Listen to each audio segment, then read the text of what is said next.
MisterShnitzel is now live streaming Dungeons & Dragons. A foul stench in the air is it the corpses of adventures long past or stinky fish farts from the fish guy Dungeons & Dragons. E.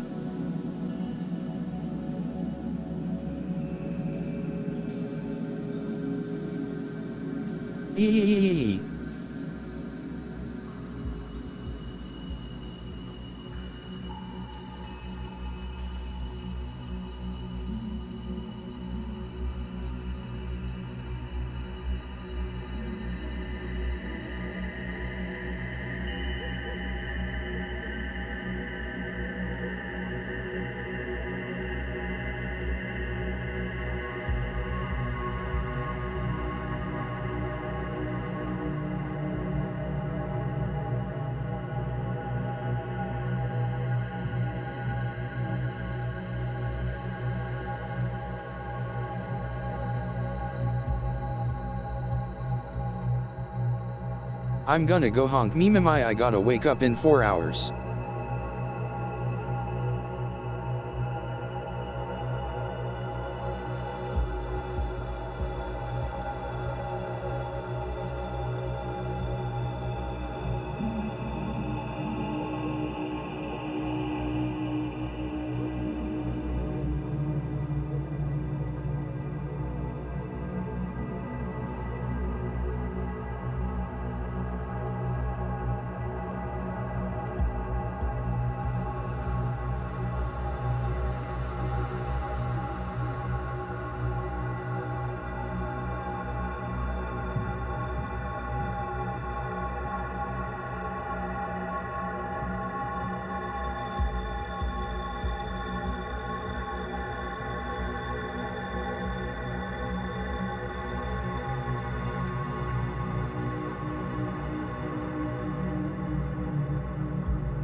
No worries, Forger, get some rest. Have a good night.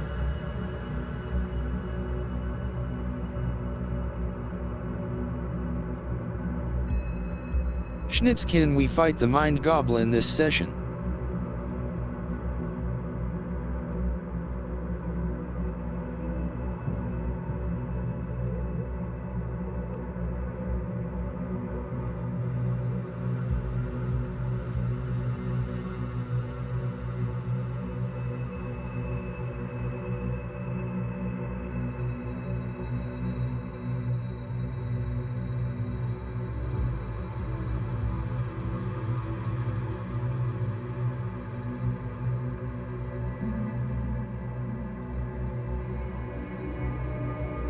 You attempt to fight the Mind Goblin but awake to realize you were under a goblin trance the entire time. Mind Goblin D's nuts. Fuck.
largest area of high elevation.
right, welcome in. Welcome. What's up, lols? Hello. Welcome in, Forger. Have a good rest of your night. Hello, welcome in, everybody. We're back. It's true, we have returned. The D&D Monday stream has returned. It's true. It's true, we've returned. We're back. Hello. Welcome in, everybody. It's very, very exciting. We've gone a couple of weeks now without being able to do any D&D. Sad. Very sad. But nonetheless, we shall be returning to the Faerun, I think is what the D&D, I think it's called Faerun, is the world of D&D. The party shall again embark back onto their adventure. And we'll be picking up right where we left off, right where a little... Faerun is the core plane. A little incident. Faerun is the core plane, okay. I thought I was sort of correct there. But... I got you, bro. We will be recapping where we left off, what had all happened, where the party is, what they were sent on a mission to be doing, and what that entails. But we'll see if they are up to the challenge, if they're able to complete this mission they've been sent on, and what lies in wait within the House of the Watchers, within the Watcher House, the manor, the Watcher House Manor. But yeah, without further ado, a little slow start today, so we're not gonna hang around too long. Get out of the trash can. No, I love my trash can. Can't get me out of my damn trash can. I love it in here. It's so warm. It's the only semblance of home that I have left. But a little bit of a slow start. So we will be popping off of the TTS, the text-to-speech. What's up, Serby? Serby, welcome in. Welcome in. Good to see you. I hope you're doing great today. We are getting back to some Dungeons and Dragons. Okay? Serby, is everything okay? I hope you're doing okay, Serby. I hope you all enjoy our little show, our little campaign we have. What do you think, asshole? Planned today. What do I think? What happened? What do you mean, asshole? I didn't do anything. What the heck?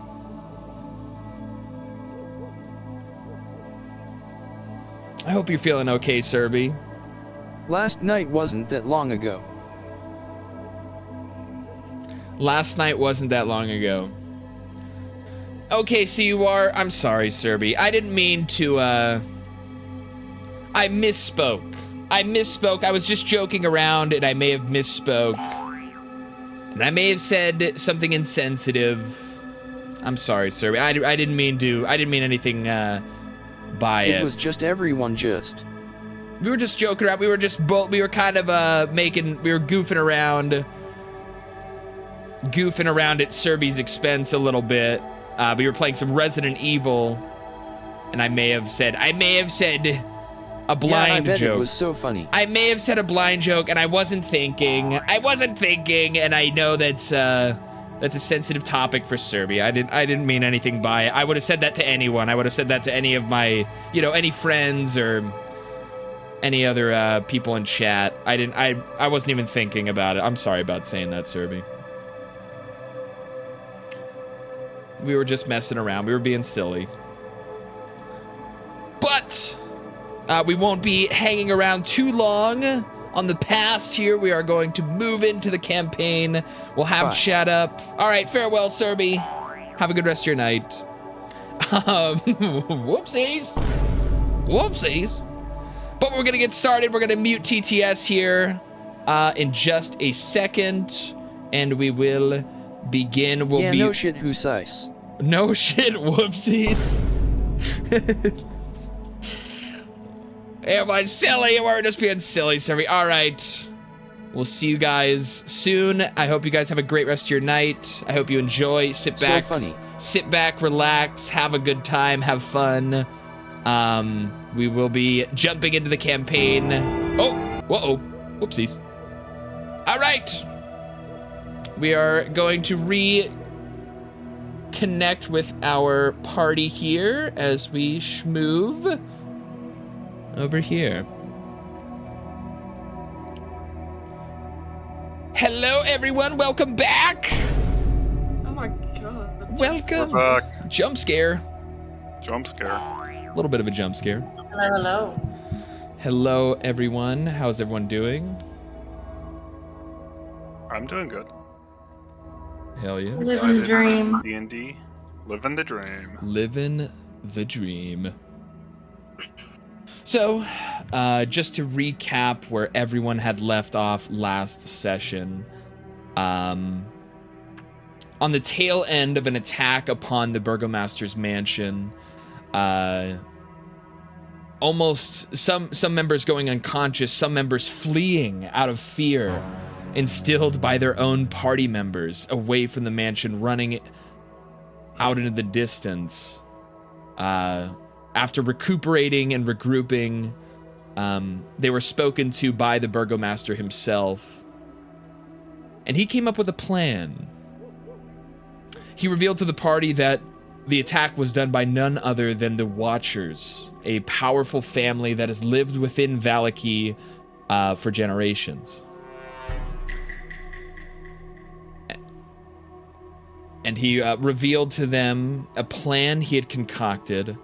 Because of them being outsiders, because of the party being outsiders to the town, they would, the Watchers would none suspect if they were to try and infiltrate their ranks, guising themselves as supporters of Strahd and his kingdom, in trying to find a way to corrupt the Watcher House from the inside. For if they were to launch a full-scale attack on the Watchers outright, the Burgomaster also revealed that they would probably flee. They would scatter like insects, like cockroaches. They would not. It would be futile to try and attack them in just a straight combat. So he decided it would be best for the party to try and sneak their way into the Watcher House and find out exactly what it is that they're concocting and try to put a stop to it. So from that point, our party had traveled back through Valaki to find and arrive at the Watcher House. And upon inspection of the grounds and of the building itself, a couple of the party members had stumbled upon a cellar, some cellar doors behind the estate.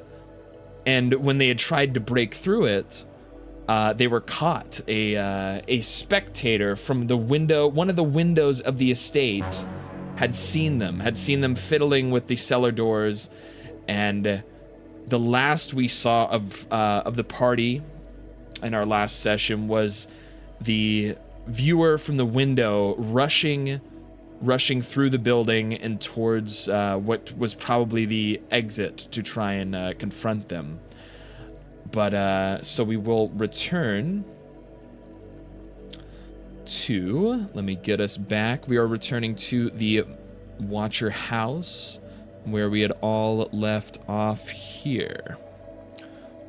We are returning to Monk. Return to Monkey. But so after they had been spotted by someone inside, Rangil, our elvish monk here, thought it might be a good idea to try and smash through the window. And in the darkness of the outdoors, with no torchlights around the outside of the estate, he thought he could just smash through the window. And as soon as he he ended up smashing in, getting into the kitchen, and as he tried to get to the door, he slowly regained consciousness, as in reality, he had gone headfirst into iron bars that were on the outside of the window itself, and he had fell unconscious as he had knocked himself unconscious trying to break through the window. And him being inside the building seems to be only some sort of dream that he had while he was lying on the floor. A blessing from the dreamer. But they will awaken, and that is right where we left off. So Myro is currently, Rangil is currently prone on the floor in front of the window, and right behind him stands Aoa. Lyra was kind of watching all of this silliness happen. As she saw this Rangil the monk jump into the clearly from her keen ranger vision, clearly barred window, as he smashed headfirst into it and is now lying on the floor. But as well,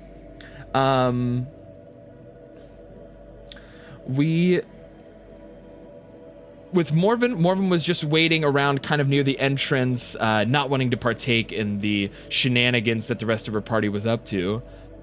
But all of a sudden, she sees strolling up from the walkway that they had approached from, she sees an old friend that had disappeared off into the woods around Valaki, is now arriving back.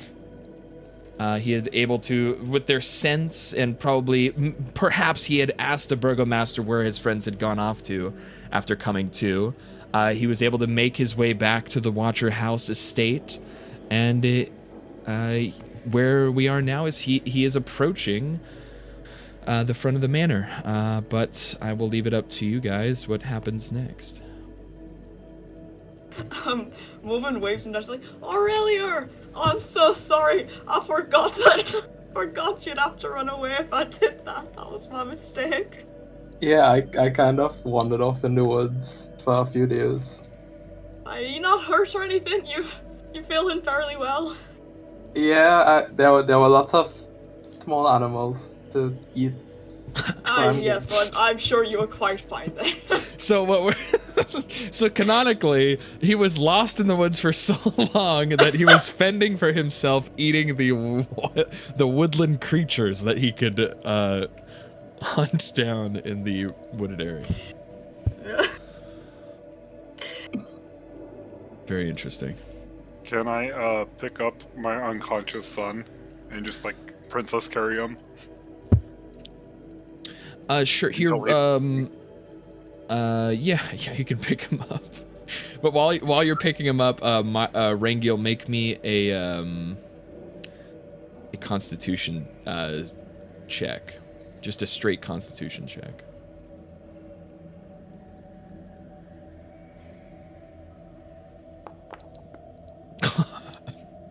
So yes, as you pick him up, what is that? Yeah, 4. As you pick him up, he still is unconscious. He seems to still be in a deep sleep after he's knocked himself out here. I'll actually rock him a little bit and start humming a little lullaby. It's bad. What's the lullaby? Oh, it's a lullaby about going to sleep and seeing the Great Dreamer. Well, could you give us an excerpt from this lullaby? Go to sleep, all the horrors await you. Whoa. All the squids, all the tentacles. This isn't calming at Pray all. they don't touch you. God, I think he's gonna stay asleep. And I have him wrapped up in my tentacles as I'm rocking him and singing this to him. Lyra pulls out the flute. Excellent. No, that's exactly what I was looking for. I just give you a thumbs up. Yeah. The flute playing commences badly. Oh, also, so we have a new mod. Musician. We have a new mod since we last played. If you check on the right side of your screen, under the chat, there's just a dice. You can just roll straight dice. You can click multiple times. So if you click a D10 multiple times, it will increase the amount of D10s you're rolling. Just if you need to roll a quick die, like if I like, hey, roll this, you can just quickly click on one of those and give a straight roll. And for this instance, Rangil, roll just a regular D20 from that bar there.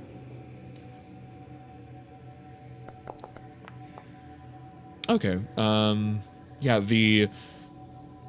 the lullaby about creeping tentacles and nightmares awaiting him doesn't seem to enter into his subconscious at all. But yes, you are currently carrying him.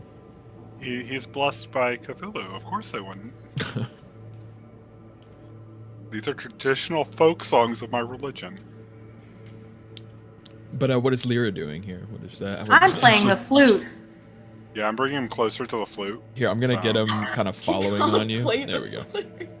The flute is being played. Well, I mean, she sure can blow into it. I mean, You're just playing the flute.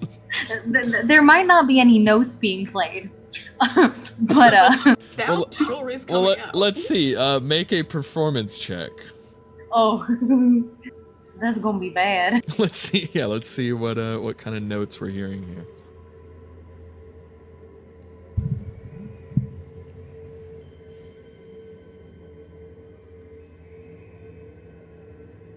Hold on, it's loading. It hates me.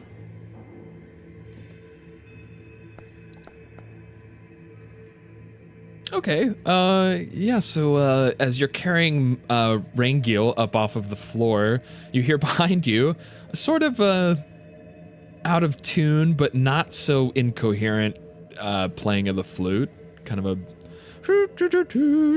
Well, you. What does the tune sound like, Lyra? I mean, if his is go to sleep, it's doo doo doo doo doo. And there's some like out of place notes here and there, but Right.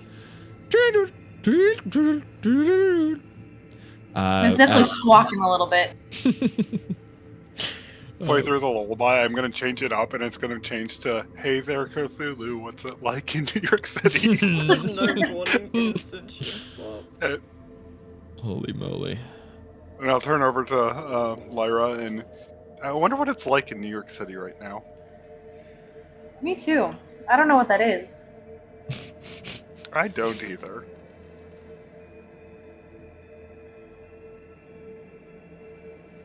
Yeah, whatever happened to old York City? As, yes, I just played that on the stream. Gotta get a little rim shot on that one. Yeah, so Aowa is currently carrying Rangil, Lyra, tightly in tow behind them as you, as suddenly you hear the, Morven and Aurelior would be able to hear the front door slam open as out comes a figure, a bald figure, seems to have a stern, almost angry look on his face as he marches out towards Morven. Oi, what are you doing here? Oh, how did there? We love Strahd. Oh, we love the man, and we heard that you lot also loved the man. Oh, you love strawberries? You like strawberry? Where's your? And he squints his eyes as he looks, kind of scans over you. Now he's seeing the people that he had seen from the window, kind of arriving from the corner as well. Well, and he's kind of squinting, scanning over you guys.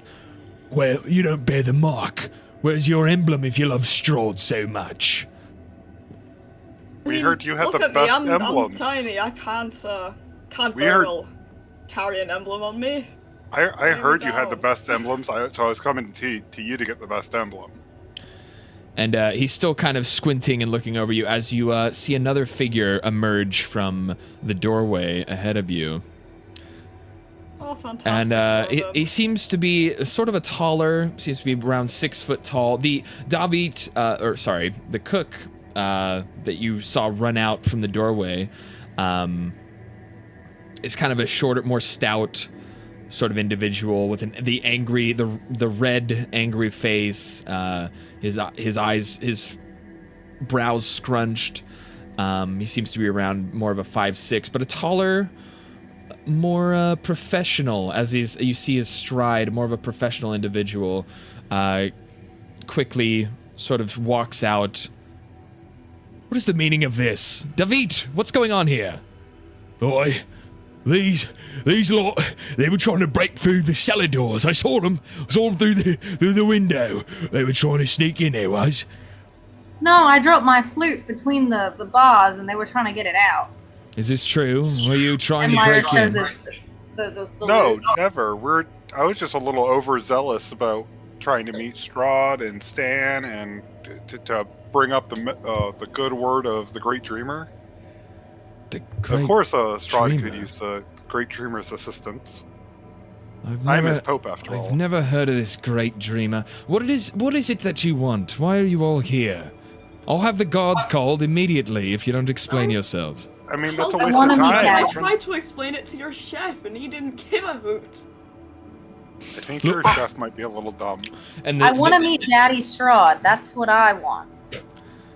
And you see David, the colder, more bleak-looking gentleman had referred to him as David, and you see David kind of David reaches over and he pats him on the shoulder, and he points at you all. He's like, "Look, they don't bear the mark."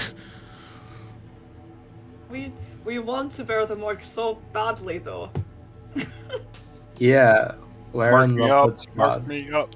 Mark me up. Well, then I had a mark, but then I got electrocuted. enlighten me. Why is it that you're all here? We the love Great Dreamer Strahd. told Bless me. him. Love that. How many To be times do I have to tell you? I want to meet Daddy Strahd. Strahd is not here, he says firmly. Well, we're trying to get some good points with him so we can meet him. Obviously. My friend really wants to get with him. I have a thing for vampire guys, you know? I need to get with him. Ace that. You want, he kind of blinks his eyes and kind of recoils his head a little bit. You want points with the great Lord Strahd. Yeah. The Great Dreamer told me that's a good idea. What does this entail? What are you talking about? We want to earn his favor. And you see his eyes kind of perk as a small smirk kind of creeps its way onto his face. Oh, I see. I am a great wise priest. David, and he kind of waves his hand. David, go back to work. Yes, sir. Sorry, sir. Yeah, of course. As he kind of scurries, hunched back through the main door and out of view. I see. So it is your all intended to help us in help Strahd in overthrowing this pathetic town that refuses his good graces. I just want to get in his pants. Well, Kind of gives that Lyra. also- He kind of looks that over at Lyra a entails trying to little. help him. He looks grossed out as he looked over at Lyra. But I see. Well,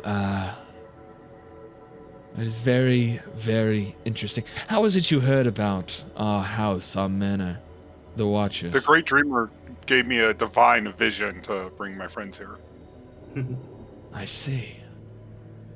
So you were met in a dream with a vision of assisting Strahd in his grand campaign, you are not. Mm-hmm. I see. You're so smart. I didn't even have to explain it fully, and you got it so well. This is, these are good tidings. I believe Lady Watcher would love to meet you all. Here, follow me. As he kind of leads the way towards the entrance to the Watcher house. How many strange men are we gonna follow into their houses? As he waits by the door and waits for you all to enter. My name is Halik. I am what you could call an overseer of the goings-on, as he closes the door behind him, of the goings-on of this great estate. The Watcher House has been established, and he kind of trails on as he's leading you into this room here. Here, Lyra, are you having trouble moving, Lyra? Yes, please help. All right. Well, Lyra will also Lyra will also follow you guys in here. Is this David right here? Yeah, David is you saw him from the fire illuminating through the window. You kind of saw him. It looked like he was cooking or chopping something up before he was alerted and ran out towards you guys. But now he's just sort of holding just outside of the doorway, watching you all very closely as you enter. Back to Coven. Excuse me, Squire David. I'm not a squire, and you're on thin ice, fishman. Yes, I understand. My poor son here bumped his head outside, and I was wondering if you had any smelling salts to help me wake him up. Because he would surely like to meet the Watcher, and it would definitely please your master. I'll put in a good word for you about, like, you're just doing your job. Oh, you want to wake him up? You want to wake up your friend here? Yeah, very gently though. Sure. because he's my Yeah. son. As he walks, he takes a step forward and he slaps Rangiel across the face. And now Rangiel is awake as he kind of comes to. Slap him across the face. How dare he slap my son?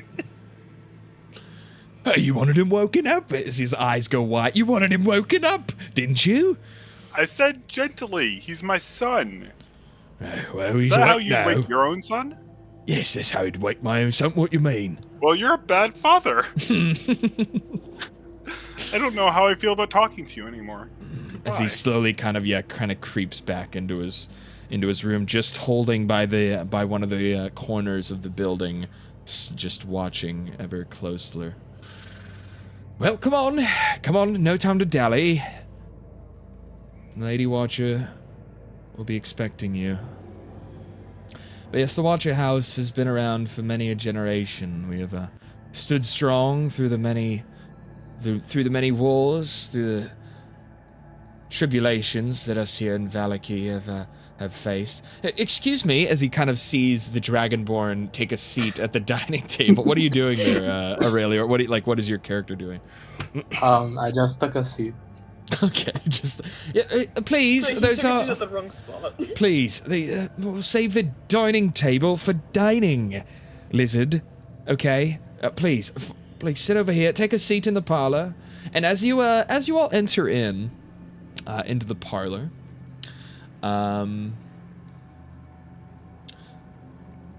you see the parlor exudes an air of elegance, and is adorned with plush couches and an oval table. Family portraits evidence of the stored lineage of the Watcher family. The women in these portraits are depicted prominently in the center, appearing taller than their male counterparts. But yes, come on, have a seat. Not animals, we won't be mucking around like we're in some barn or something, please. Give him a break. He's been in the woods for the past Excuse me, few days. I'm He was actually lost. part animal. My legs are tired. Yes, well, animal half or not, I'm going to ask that you show some respect. If it really is your... And he kind of he kind of bows his head just a tad, and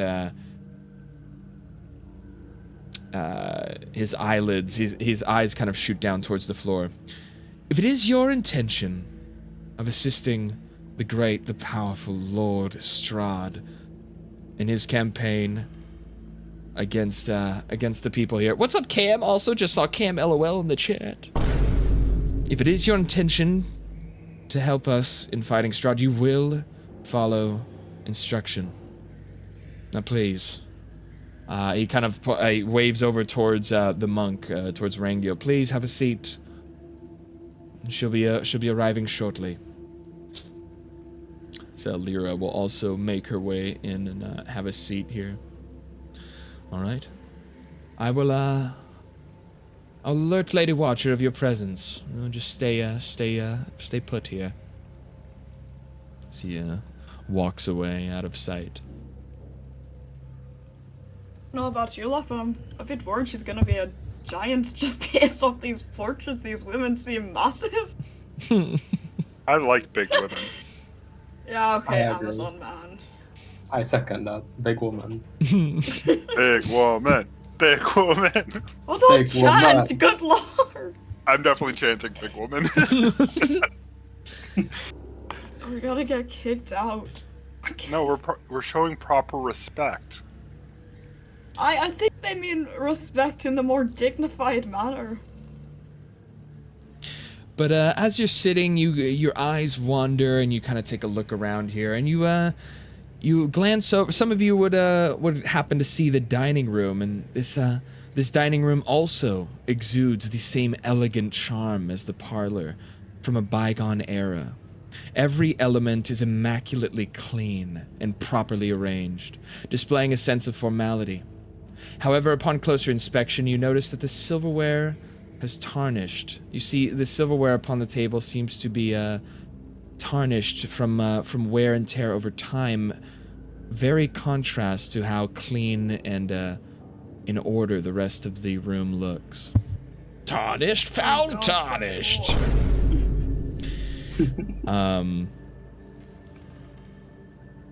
But yeah, it seems like the dishes and the silverware seem to be worn down, but the rest of the house itself seems almost spotless.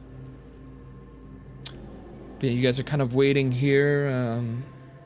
Aside from having a small chant of big women, is there anything else Big woman. Big woman. the party discusses here? Personally, I believe we should talk about how we are and aren't going to address these people. We're going to get kicked out if we keep acting the way we do. You should stop talking about the Great Dreamer, first of all. They very clearly love Strahd and are not gonna go for that. I'm just trying to set up a power couple, and I think they'll love the You're Great trying to Dreamer. set up a cult, and I believe the Great Dreamer has no place in this room. I disagree. The Great Dreamer is my friend. Right, well, for the sake of this, let's have a bet. If you don't mention the Great Dreamer, and it goes well, we'll just have to assume that I was right. I'm contractually obligated to bring up the Great Dreamer. I feel like you are not! I highly doubt that. And as you guys are discussing the Great Dreamer, you do hear you start to hear footsteps kind of arriving from around. It seems like in a different room. You hear a door swing open as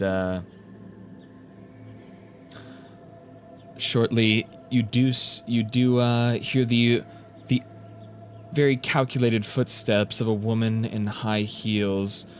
And as she turns the corner, you quickly see that she's an elegant, a taller, probably 6'2", woman of great stature, adorned in furs and gold jewelry, her hair done in this almost incredible way that looks like almost like a seeping storm cloud hanging around the frame of her head. But instead of the gray of a storm cloud, it boasts an elegant whitish gold. As she is followed by another sort of a narrow gentleman that you haven't been introduced to, and quickly behind them is Halik, who had brought you all in. Hello, welcome. Big woman, scary. Myro in the chat. Hello, welcome in, everyone. As she slowly kind of walks further into the room, kind of very carefully, very carefully inspecting each one of you as she walks closer towards the fireplace. She kind of looks over her shoulder down her nose at the fairy sitting very very out of place, kind of in the middle of a human-sized sofa. just kind of plopped. Like fucking folding her arms, huffing. She and her eyes quickly dart back up and to the rest of the party as she observes. You are a very peculiar lot, are you not? You could say that again. I think we're pretty normal. Yeah, I agree. You're outsiders, yes? Yes, we're very outside. We did walk in from the outside, yes. We do love the outdoors. And as you say, you walked in from the outside, her eyes dart over to Rangil. I will not have any tomfoolery while we are organizing business. Future investment, I think, would be of grand use to us in our house. What is it that brought you here? My Halikia, she looks over towards the sort of pale, stern-looking man that you had seen before. My Halikia had told me that you are all set on trying to assist the powerful hands of Strahd in overtaking these foul, wretched mongrels that inhabit this land. Is that true? Partially. I also want Sure to is. cure his loneliness, you know? Well, dude, don't listen to her She about kinda- that. She kind of gives a side eye over to Lyra. Well, I'm sure you'll find out very quickly after meeting him that she was much higher standards than you. I mean, I look like some lady he has a crush on, so maybe I could get it in, you know?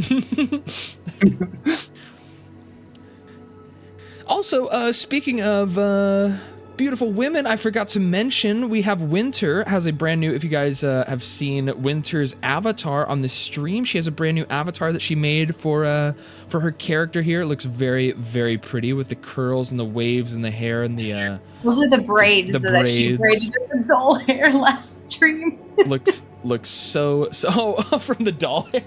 Yeah, it's the forgot doll about hair. that. That's why it's two different hair colors. Because Wait, is that true? Wait, talk real quick. yeah, it's two different hair colors. The bottom is more red. My than God. the doll hair. Remember, she got fried. She was crispy. I do And remember then she this cut it now. with a So good. sword. Yeah, so now she has braids because she braided the shit out of her hair. Well, it seems that you did such a good job. None of these people have even noticed the clump of The fake doll hair. hair, the clump of doll hair that you've tied into your real hair there. It seems to have gone very much unnoticed. But again, returning, yes, Lady Watcher. Kind of, yes, again, side eyes towards Lyra with that comment, but seeks a true answer from you all. So it is, sorry. So it is true then, you do seek on assisting the Count. I got You it. can count What on we've it. said. You can That's what count she on said. it. God damn. And she, her face that seemed kind of cold and unsmiling seems to be, her eyes slowly lift and her eyebrows adjust, where she seems pleased with this information. Arca Jazz, what's up? Welcome in, Arca! Oh no, she's hot. Welcome in, Arca. They're nerding out too much to care about what we say. Sorry, Arca, we are kind of going in between, back and forth. It's reading the chat and role-playing here. But welcome in, Arca. It's good to see you. I hope you enjoy. Also, welcome back, Forger. Who needs to get some sleep, it sounds like, if they're waking up in 4 hours. Jesus Christ. But anyways.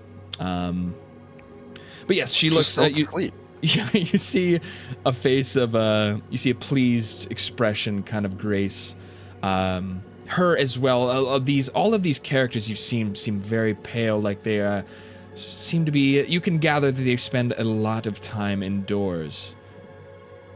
But her pale face starts to glow. Well, if it is your intention on becoming one of us watchers. And who is this following? Thank you for the follow. I can't see who followed from here, but thank you. Welcome in. Welcome to chat.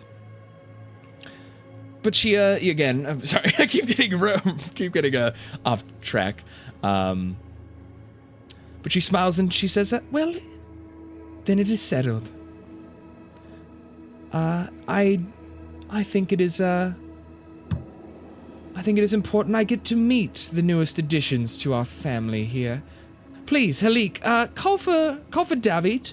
Tell him to set up, get the food ready for dinner. We are going to have a feast.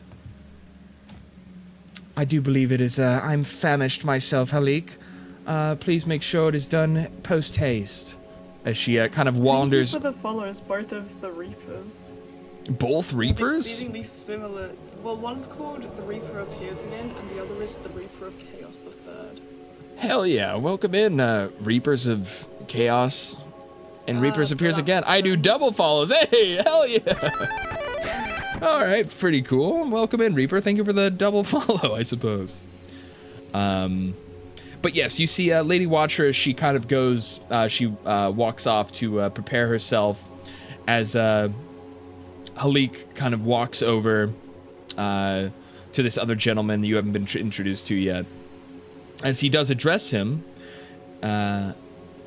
Ernest, please, tell David to get the food ready and make sure it's served quickly. Now, well, we shouldn't want to keep Lady Watcher waiting.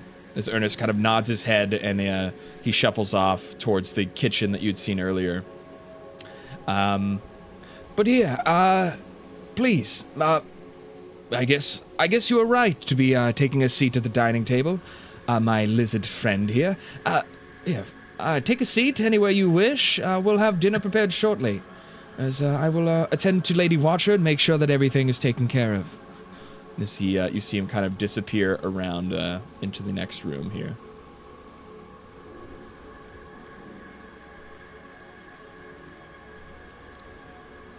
He's struggling to get onto that big chair.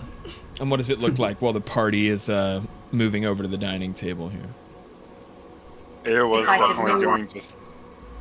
Go ahead. Sorry. One at a time.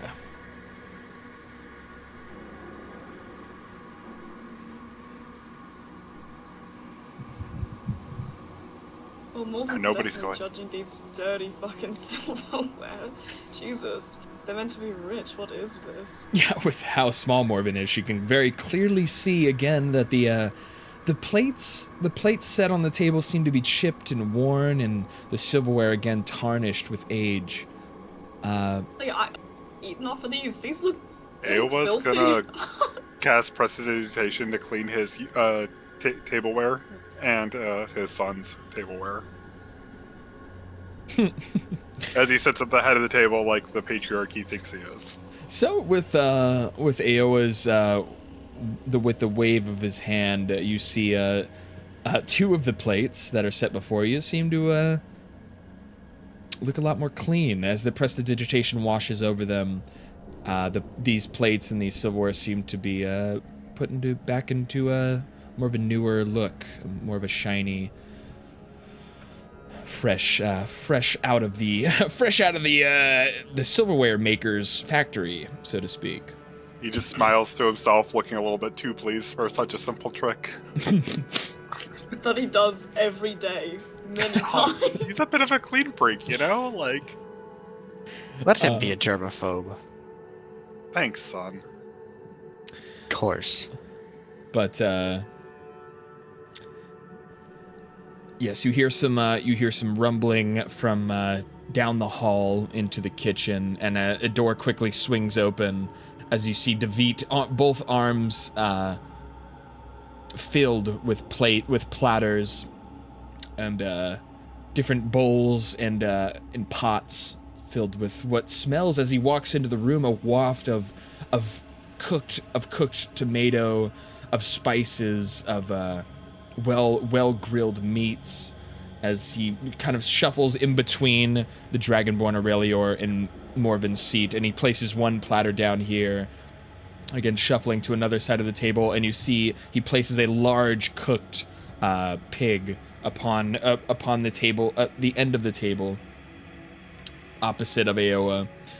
You see him kind of swivel across to the other side, setting some bowls, which seem to be one seems to be of a tomato paste, the other seems to be some sort of custard that he sets next to it, and all of these smells overwhelming your senses as it starts to what seemed to be kind of a dusty and dreary place that was very clean has now been filled with the aroma of freshly cooked food and delicious spices. As he sets everything down, and still kind of glancing over, kind of giving a strange glances towards you all, is he was the one that witnessed you guys trying to break into the back, and he's very on edge. He is very untrustworthy of your lot, but he is at the will. He is bent to the will of the Watchers, and he does as he's asked, as he then again exits the room. Did he not leave any food for me or my son? He left tons. What do you mean there's none for you and your son? I heard him leave some here and like over here. It's like, but you see, you have to reach sometimes. But you all see, you see Ernest kind of reappear from the doorway as well, as he shuts the door behind him.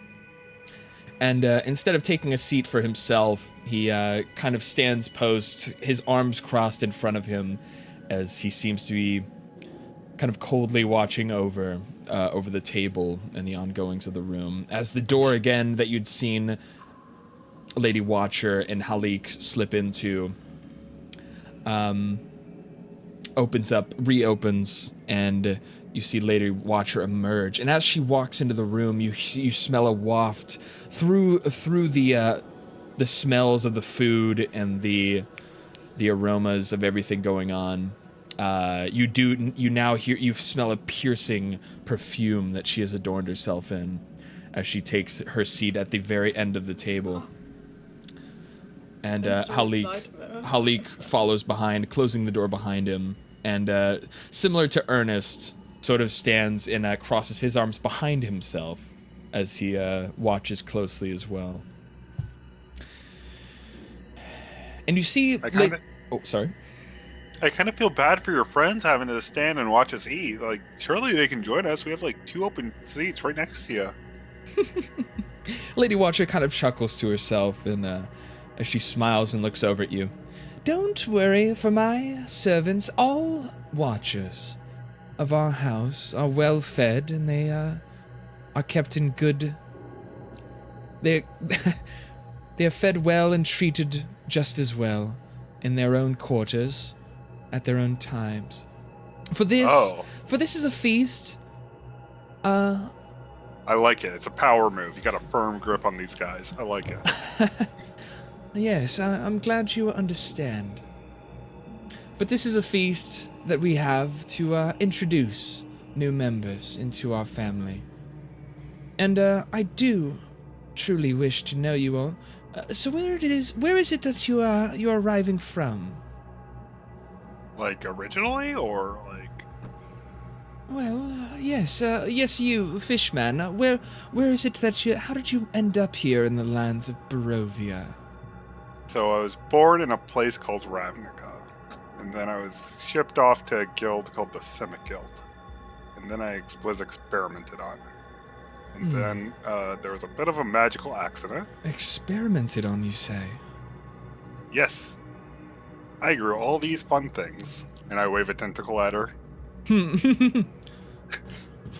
Yes, and she seems not, when most people have seen your tentacles and your flesh cape and all of this stuff, it seems to disturb most of the common folk around the city, but when she sees this, when you wave your tentacle at her, she seems almost intrigued. I see. I was also rescued by the Great Dreamer, who guided me here. And now that I'm here, I know I should be here. And he smiles and nods his head very vigorously. And who is this? I've never heard of this great dreamer before. It's His true name is Cthulhu. Hmm. And he has a monstrous visage that would drive any normal man insane. And then he just nods his head at that. Cthulhu. I am that normal man that got driven insane. So you're an acolyte of the god. Oh, I'm the head priest of the Church of Cthulhu. I see. I am his champion, his fist, and his little finger. As you kind of say all that, she kind of goes to pick up her glass of wine in front of her, and takes a sip, keeping her eyes set on Aowa as he reveals Surely this. I could be of some sort of use with my great and vast powers. I see. You will be a very powerful ally indeed. I'm also really good at killing things with my hands. And please feel free. I'm better. Please feel free to set your plates. You can take any of the food laid out before you. You can set up have some food. Please eat. It's been a long day, I assume. I'm actually gonna walk all the way across the table, come to the pig, and I'm gonna use my tentacles and rip the pig head off and put it on my plate, and then I'll walk back. Her eyes go wide as she still has a smirk on her face as her eyebrows raise. Very powerful. Very hungry. Aowa just nods. I choose not to eat. What about you, little fairy? It's very rare we get to see a fairy that's not trying to trick some buffoons into the realm of the Fae. What is it that you're doing with this party? Where do you come from? No offense to your mom, but don't really know you now, do I? I wouldn't be excited to divulge everything about me. I kind of kidnapped her. I personally would not put it that way. I have been sold once. That was not pleasant. Tell you to her again for 100 gold if you'd like. And she kind of she raises her glass up just a tad and nods her head while keeping eye contact with you. Oh, please come on! You're honored guests here. I insist. I must know where it is you come from. If you are entailing to become one of us watchers. As she kind of just waits for your response. Morven's actually not gonna reply to that. She's gonna summon her mage hand to also break off a part of the board and bring it over to her. I see. I like my mage hand, it's really gross and skeletal now. Of the silent type, are we? This is not boding well. What about you? And she looks over at the other side of the table. What about you, Ranger? I assume, just from the way you bear your leather armors and your bow. You're a ranger, I presume? Yes, I do shoot things with a bow occasionally. And my party sometimes as well. Well, none of us are perfect. Speaking of imperfections, where is it you come from? I grew up in the What brought you to Barovia? Sorry, I didn't mean to interrupt. Oh no. I grew up in the Feywilds for quite a few years and then just became a traveling archer. And somehow I stumbled into the mist. And yeah, I'm here now. The Feywilds, you say? Well, is that how you met her? She kind of looks over, a little upset that she didn't get more info out of Morven, but she kind of looks over at Morven. Is that... Morven's just sitting there with folded arms. She's actually my slave, and I can totally sell her to you for 100 gold. You need to stop trying to sell me off. I don't appreciate it too much. She kind of side-eyes to Morbin as she looks to the rest of the party. Is that true? Is this your slave here? I didn't realize that. I need to get my own slave. All I have is I got a son in the party. I'm really proud of him. Well, I sense great power from within this fairy. It's very doubtful that she's a slave of yours. Are you telling me the truth? She owes me a debt, so might as well be one. What debt? You owe me a debt. I lent you money. You should be my slave, if anything. I paid that back. You owe me a debt. You did not. I think the We fairy just is start the slave. arguing across the table in front of this woman. All right, settle down, settle down. She kind of waves her hand as she's waving her hand. She takes another sip from her glass.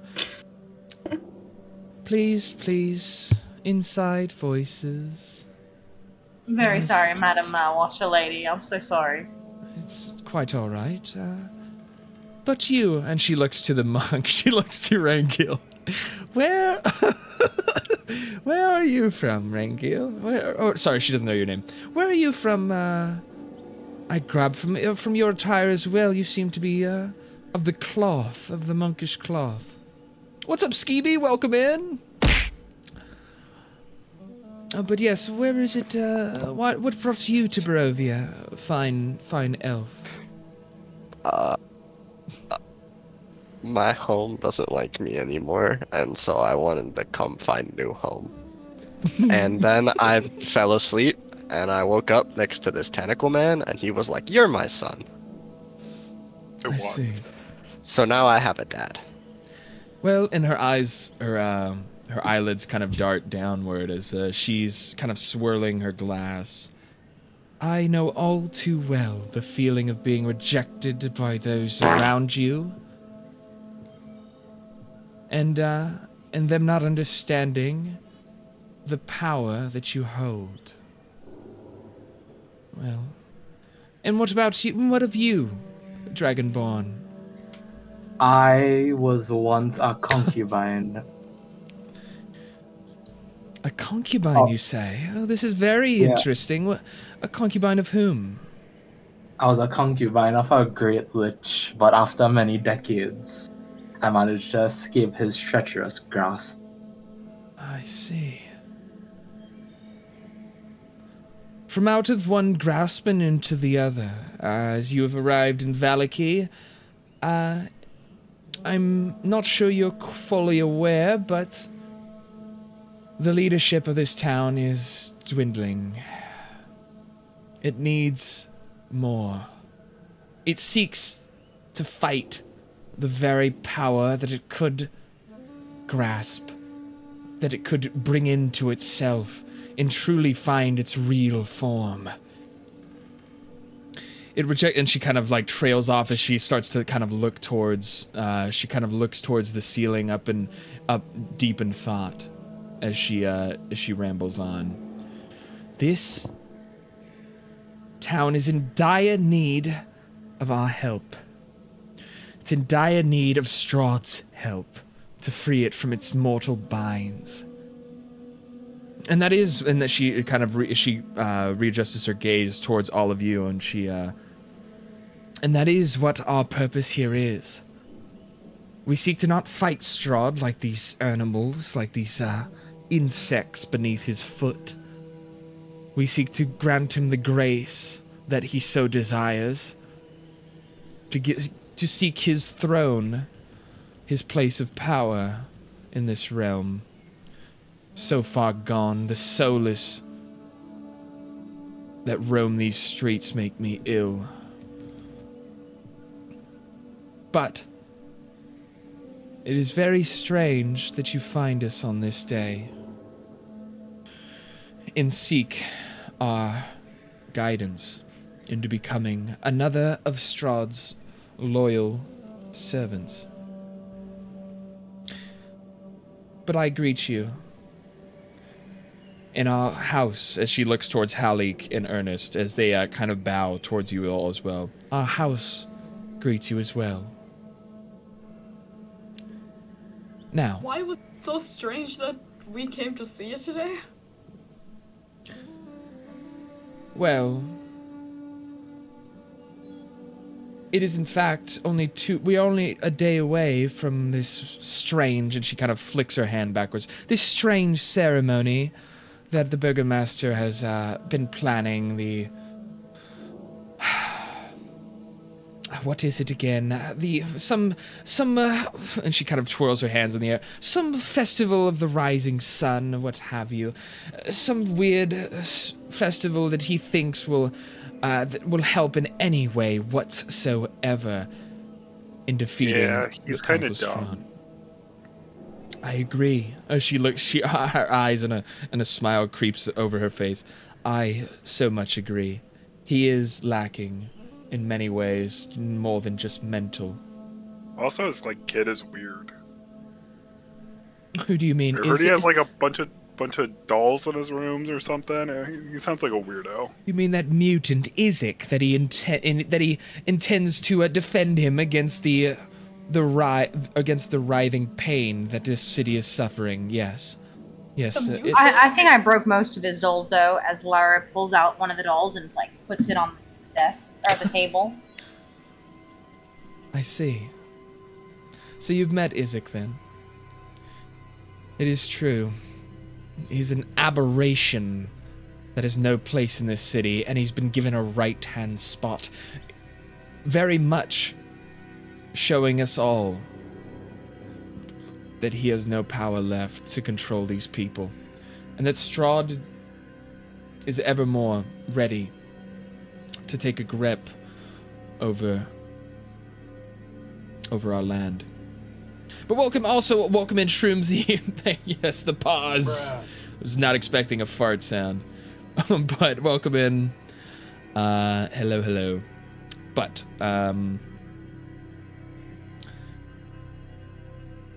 thank you. Thank you for offering your patronage. I do believe you will be quite a powerful addition to our family here.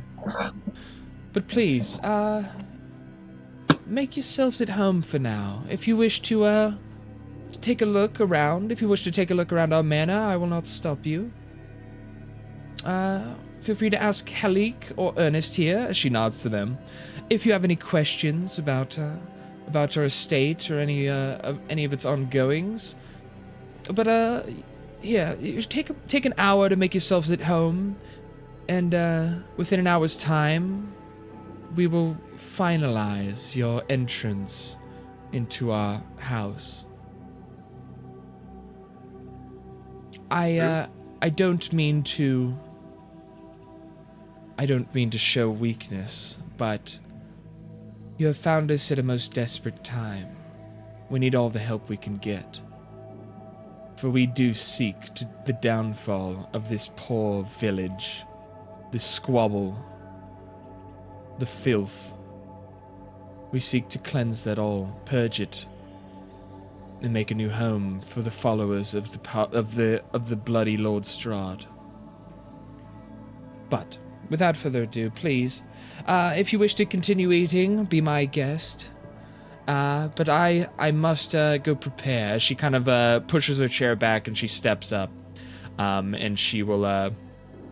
Again, Halik, treat our guests with respect. I will be preparing the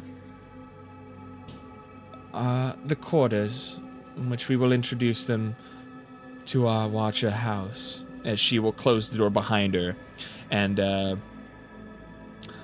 Halik kind of looks over at Ernest over at Halik, and Halik looks back at you all. Well, it's true. If you wish to take a gander around the manor, feel free. Please don't go around breaking any locks or causing any trouble, as we will make quick work of you, and you'll be food for... I don't much appreciate this insinuation of us being criminals. We were just invited to join your family. What kind of treatment is this? I am sorry about earlier. I was confused. Well, I apologize for my outrightness, but we must be on our guard around outsiders. especially those that have entered into our domain. But yes, as the Watcher said, as Lady Watcher said, if you have any questions, feel free to ask me or Ernest. But feel free to take a look around this beautiful, beautiful estate. I don't know about you guys, but I'm gonna eat this pig head because I heard pig brains are really good. Who told you that? The voices in my head. Yep, who else could the culprit possibly be? Oh.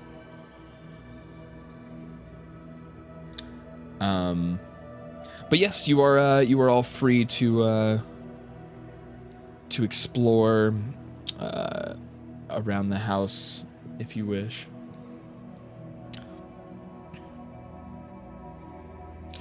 And so as you enter into this room, Aurelior, you take a look around and you see a roaring fire that sends warmth from the hearth in the on the east side of the room, casting a comforting glow throughout the room. Mounted above the hearth is the impressive head of an elk serving as a striking centerpiece. Two high-backed chairs are strategically positioned facing the fireplace, while additional seating options are scattered along the bay window. On a sideboard table, you see crystal glassware, goblets, and a decanter tastefully arranged, hinting at a sense of a refined indulgence. However, the most conspicuous item on the table is an ornate urn, commanding in the center.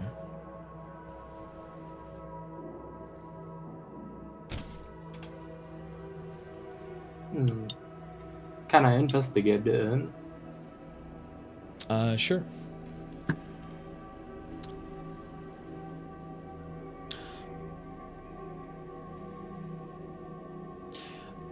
So just roll an investigation check.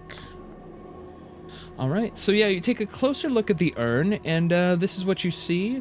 So you guys aren't able to see this, but we're just showing as Aurelior takes a look. This is the urn that sets is the kind of the centerpiece on the mantle there. And you see on it, and as you inspect it, you kind of take a look over it. You notice the engraved name Lovina Watcher.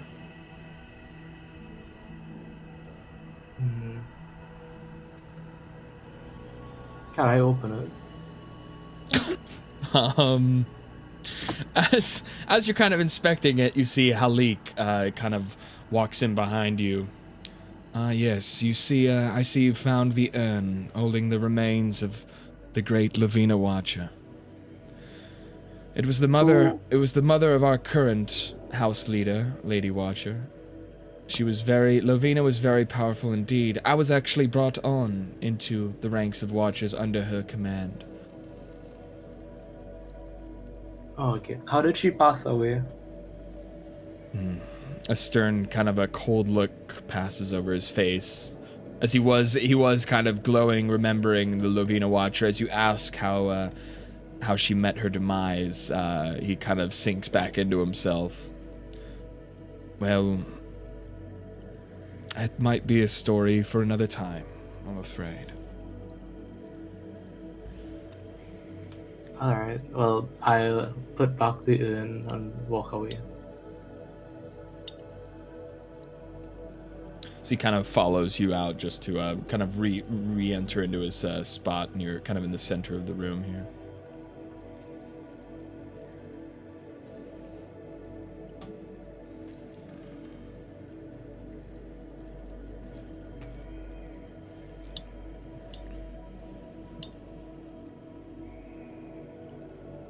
And as you enter into this room, as Aurelior enters into the room above the parlor, north of the parlor, you enter into what can only be described as a possible servant's quarters.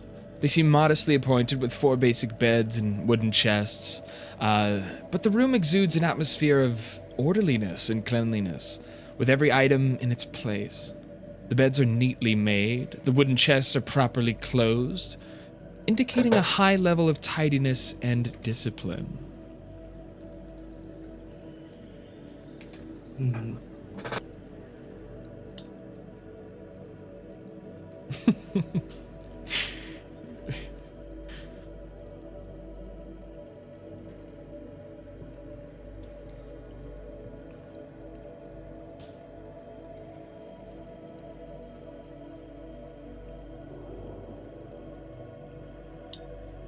Oh, and it looks like Morven has entered into the upper floor of the Watcher house. And, let me see here. But yeah, as you enter, as you get, march up the stairs, sorry, let me, how do I do this?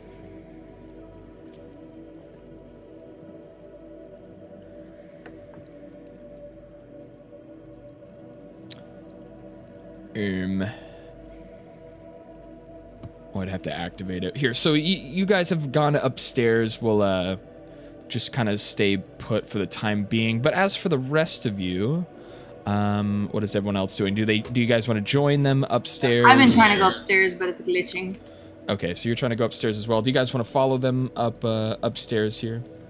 Aowa was enjoying his meal. He figures they'll scream if they need help. Aowa is still chomping away at the hog's head that he had ripped from the dinner plate earlier. And as Lyra enters into this little connector room, you notice the kitchen. You see the house cook, David, is engrossed in meal preparation, and you see him also keeping very, very close upkeep of the kitchen itself, which is immaculately clean. The cook's focus is solely on their culinary tasks, and your presence there still seems to be irritating him. As he kind of looks over his shoulder back at you, as he still is trying to attend to his duties. But you do want to go upstairs, though? Yes. All right, so we'll move you upstairs. So, Aowa, are you going to stay downstairs then? Mm-hmm. Rangil, do you want to move upstairs as well? I'll probably sit out here. All right. So Aowa and Rangil will be staying downstairs, but we will move to the upper floor.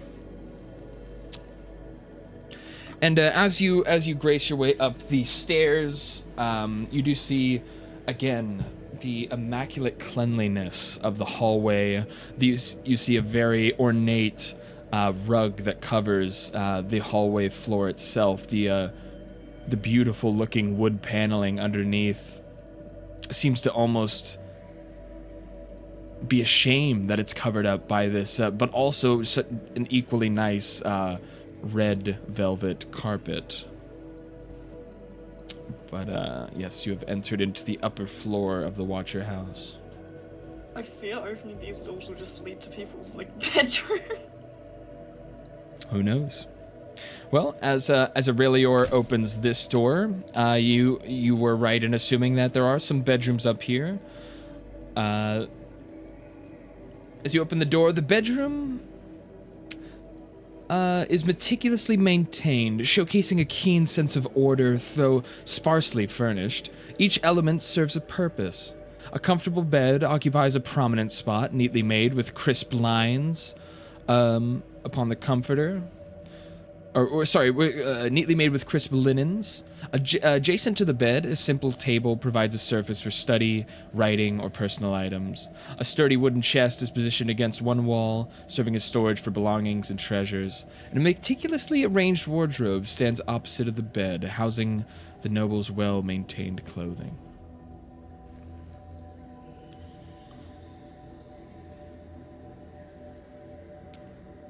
But that is seems to be a bedroom that you've stumbled upon. As you see also to the north of the bedroom, you see a window kind of peering out, and if you were to look through it, kind of peering out over the courtyard, the yard around, kind of encircling the house itself.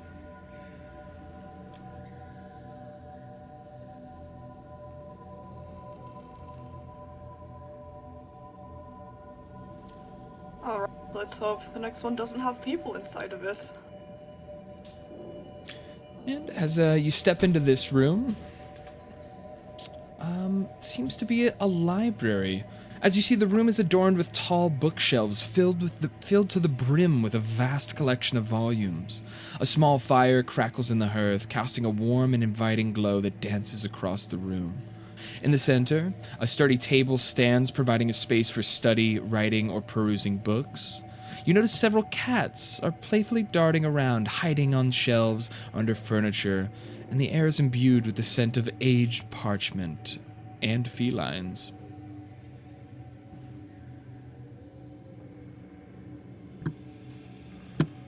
I see if there are any. Well, once the game is unpaused. Oh, sorry. Any books that would look. Oh god, I'm standing on top of the door. Cannot. There we go. If there are any books that look particularly interesting. So as you kind of scan the bookcases around the room, a few books that catch your attention. You see The Court of Ravenloft. You see a book titled The Devil We Know. A book, The Lords of Barovia. One next to that, The Wines of Barovia. And a little bit further onto another bookshelf, you kind of catch the name Diary of Lovina Watcher. Oh, I'm sure no one would be mad if I read that. Can I take a look at The Devils We Know and the Diary? Sure. So we'll take, so as you go to grab, let me see here.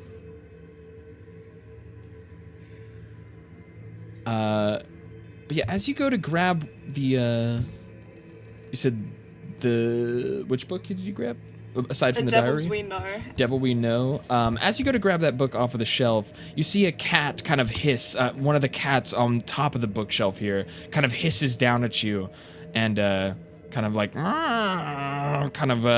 growls a little mumbled growl. Encounter Tabletop Online. Thank you for the raid. Welcome in. Thank you so much for the raid. Welcome. Woohoo! But yes, as you try to take this book from off of the shelf, yes, this cat just kind of hisses at you and kind of growls a little bit. But do you still want to take it off? Wolven's gonna talk to the cat like, it's a library. You know what libraries are for? I need the book, and she's gonna mage hand and pick the cat up by the scruff of its neck while she grabs the book. Roll animal handling. Oh god, I can't imagine I'm very good at this. I imagined correctly. Yeah, as you try to get your mage hand to grab the already kind of on edge cat hanging above your head, it seems to easily be able to pounce out of the way of your mage hand and then kind of leaps down onto the floor and kind of scurries off to hide behind one of the desks. But the book is still there. I get my book either way now. Yeah, so you pull off from the bookshelf The Devil We Know, and you read through this book here, and on the first page you read the phrase, "He is the ancient, he is the land," and below continues, "Our Lord Strahd is not simply of Barovia, he is Barovia. Our Lord Strahd is not merely a lord, he is our Lord. Our Lord Strahd banished malevolent forces, hags that bound Barovia to their will. He banished that pagan yoke, that bloody lawless reign of the forest folk. Our Lord Strahd is more than the enforcer of laws, the governor of our valley. He is its savior, its chosen one. He is the ancient, he is the land." But it continues to go on further as you kind of skim through the pages. One excerpt reading the necessity to look beyond. Another excerpt headlined, "Lord Strahd is a savior to Barovia." And it kind of explains what exactly makes him a savior. Another headline, Lord Strahd is the Morning Lord in physical form. Yes, our final tenet is one of debate, but it is our belief through Lord Strahd Lord Strahd might deny it out of humility, and his enemies would deny it out of craven fear of being wrong. For the enemies of Strahd do worship the Morning Lord as his opposite. They see the Morning Lord and Saint Markovia and Saint Andril as enemies to Strahd, yet little do they know that Strahd himself must be the responsible party for the Morning Lord's seeming guidance, and Strahd does withhold the light of day, yes, for these faithless morning worshippers fail to attribute to him the virtue and peace and all he is due. When they finally recognize him as the ancient in the land, the light of day will be restored. As it continues to kind of ramble on about how great Strahd is within the book. That's crazy. These guys are actually mad delusional. Yeah, it's kind of insane. I've actually never read the book myself. What? That's actually kind of insane. While I was doing this, I was like, what the fuck? What? Aren't we all mad delusional? Do you As much as these guys. do you kind of relay what the book says to Aurelior at all? He's the only one up here. I don't know if he even cares. She'll just make comments while she's reading it, like, "Oh, what the fuck? What? No, what do you mean? Oh God." Aurelior, Can I ask what the book is about? Some sort of god. They think he's the Morning Lord and Strahd. I feel like they believe he created life. If you ask them, I genuinely believe they think he's the father of everything. And you both recall that you through the village of Barovia that you'd been through earlier, and around Valaki, you guys have heard mention of the Morning Lord. The church in the village of Barovia was actually dedicated to the worship of the Morning Lord. And so through this book you are reading that they believe, that these people believe that the Morning Lord is in guise of Lord Strahd.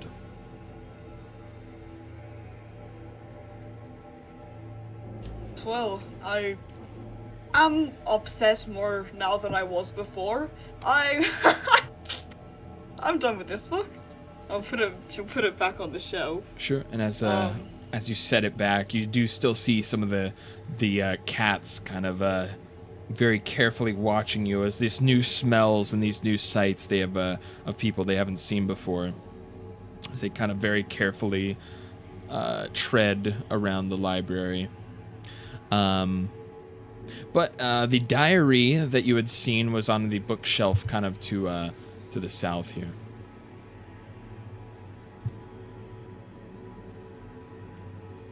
Lyra went to sleep, by the way. Just like I'm fixing to do. I can't tonight. I'm so tired. I'm so sorry. Wait, what happened? I put Lyra in bed, and I think I might go. I'm falling asleep here at my desk. For sure. No worries. I'm so sorry. The baby is kicking my ass tonight.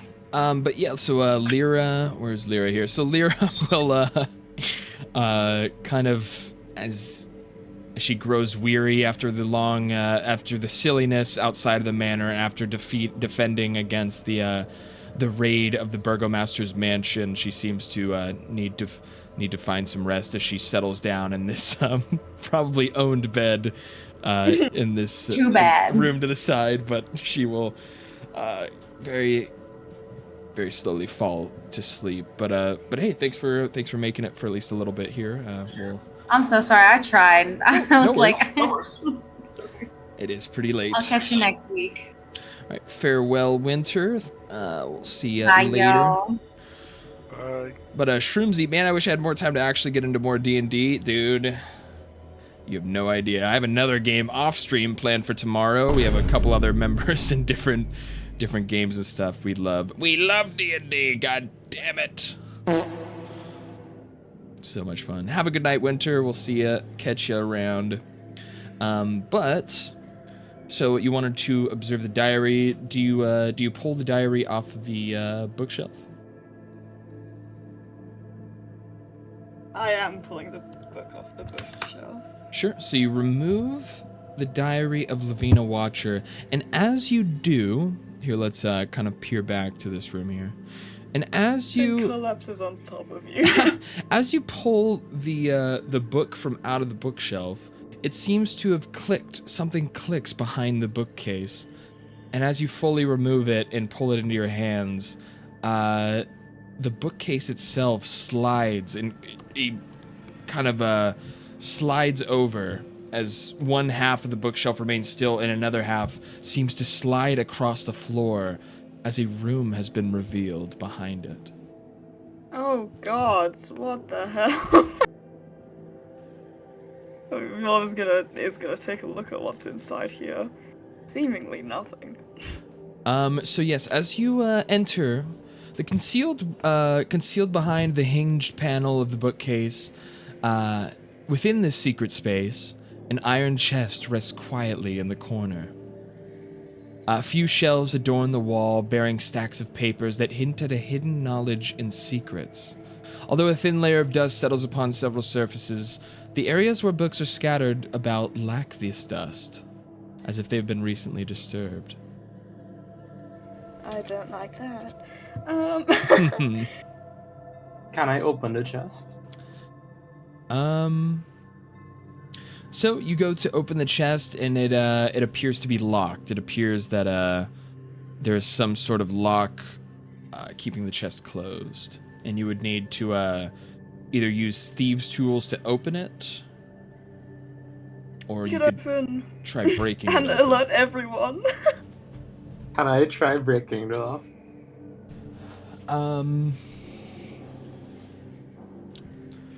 Yes. Yeah, go ahead and roll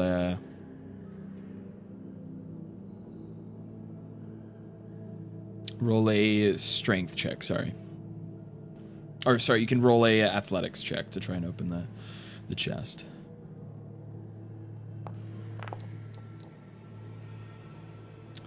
Ooh.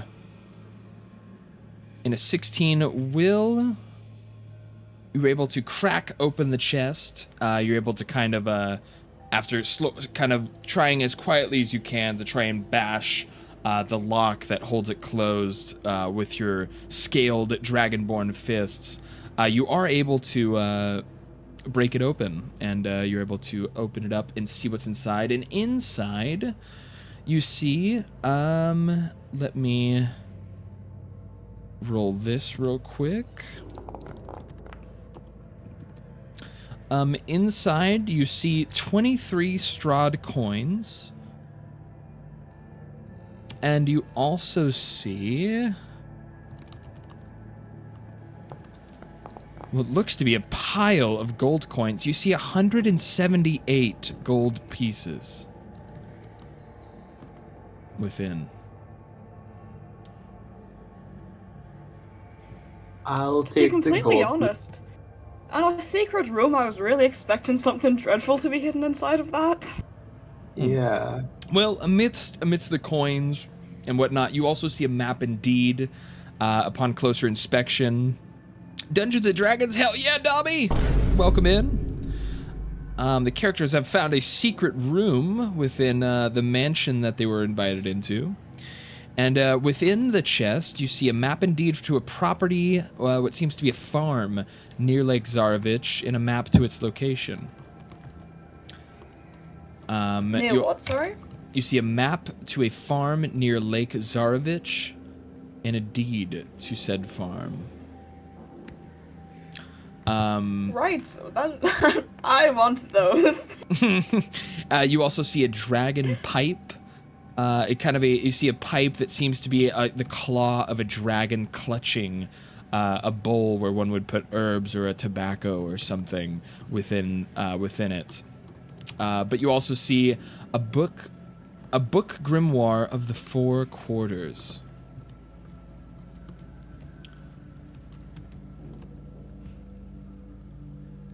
I'll take the pipe and give the book to Morphin. Thank you. Oh my god. But yes, you see the dragon pipe. Let me show you here what you're seeing. So this is the dragon pipe that you find within the chest here. Very ornate, definitely weathered from time and use. But you see the pipe is a remarkable creation fashioned from bone that has been meticulously shaped to resemble a dragon's claw clutching an egg.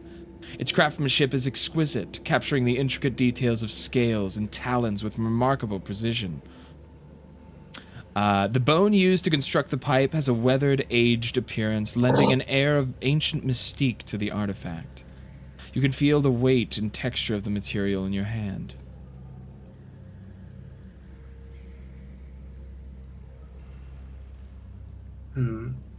We could get so high with this. I don't think in a stranger's house is the best choice, but for future note, keep it. Alright, I'll put it away in my pocket. But yes, and you see the Grimoire of Four Quarters, a book laying in the chest as well. The old leather book exudes an aura of ancient secrets and forbidden knowledge. Its worn cover, aged with time, holds the weight of countless years. Mysterious symbols etched upon its surface seem to whisper of dark magic and arcane practices. The embossed title, Grimoire of the Four Quarters, is a faint yet discernible along the spine, hinting at the profound contents concealed within its pages. Yeah, I really want this book.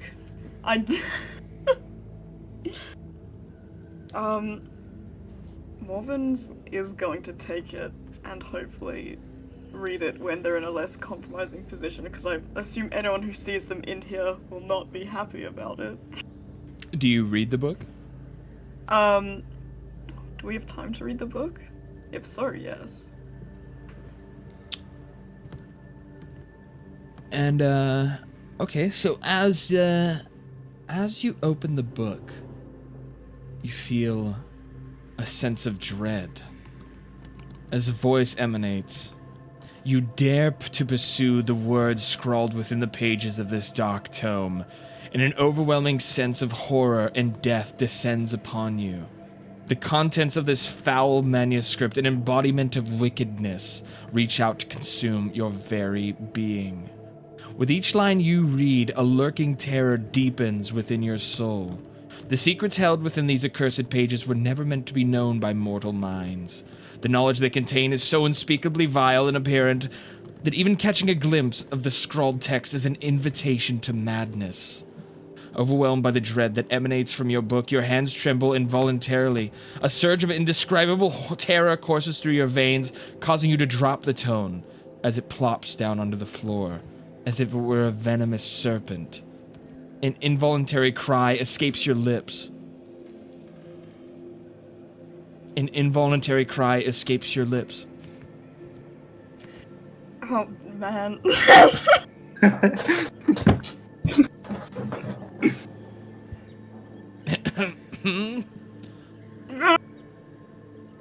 Huh?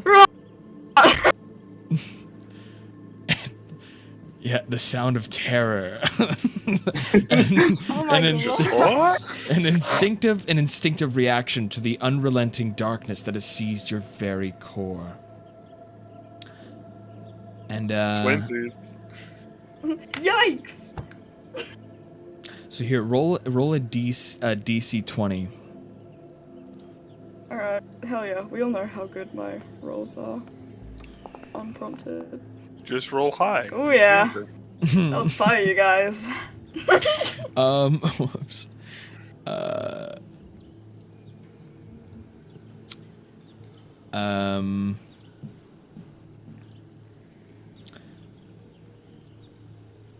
Yeah, a seeming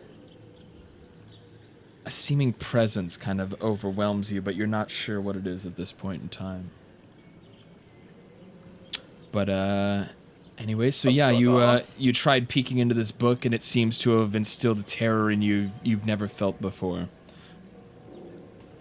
But it's back to you guys. What you want to do here?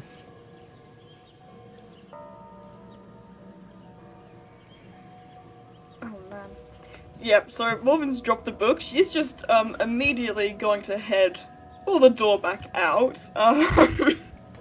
And she'll mention to Aurelia on the way out. Grab the gold and whatever else it is that. Whatever. Give me a moment. Did we take the deed on the map? Yes, I have it. Did you take the dragon pipe, Laws? Yeah. All right. He said he pocketed it. Cool. But yes, as you emerge from the dusty, secretive room behind the bookshelf, you also still are in possession of the diary of Lavina Watcher's diary. I should probably either read that or put it back so that it's not just an open pathway. Do you want to read it though?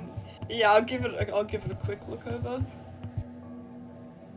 So you open the diary, and you see inside a very faded, what seems to be an artistic depiction of Lavina Watcher inside, and the first excerpt is damn.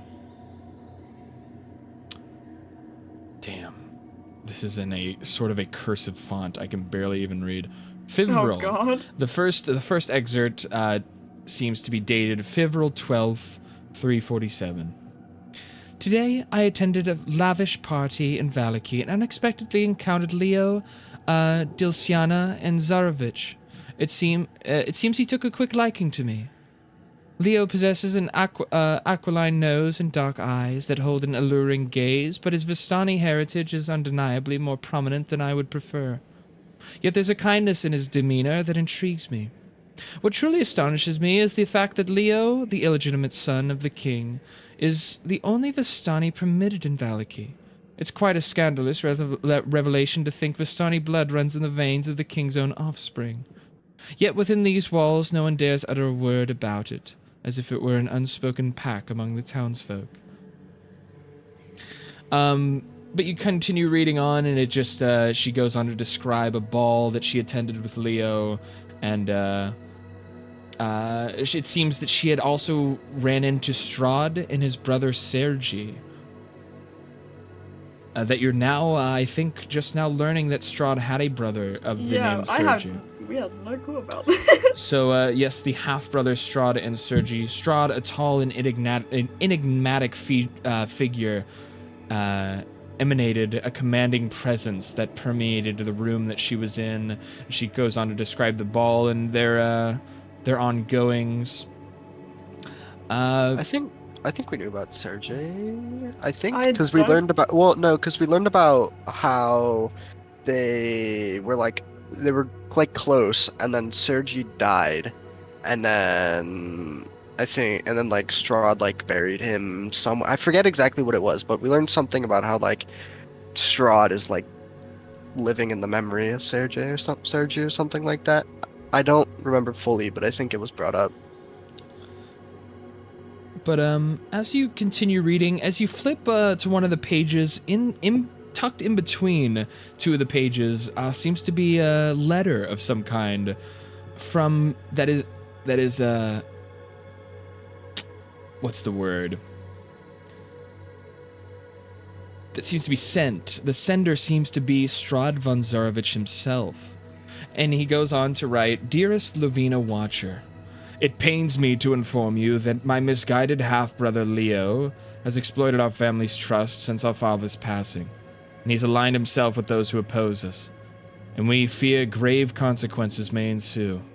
From the moment we first met, I recognized your exceptional nature, your beauty and grace, deserving of a place among the esteemed ranks of the royal court.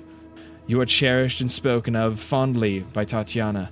Regrettably, Leo is no longer welcome within the walls of Ravenloft. Stripped of his title, he confronted me, prompting the royal guards to tirelessly search throughout Barovia for him to answer for his transgressions. Though I acknowledge your affection for him and the possibility of some goodness within him, I must express concern over your relationship and allegiance to my half-brother, a Vistani. It places you in a delicate position of harboring an enemy to the royal court. If in your wisdom you can discreetly rectify this situation, ensuring the safety of von Zarovich family in the royal court, your royalty shall be truly rewarded with a seat amongst our esteemed ranks. I recognize the weight of this burden upon your shoulders, but I trust in your heart you will choose the path that serves the greater good of Barovia.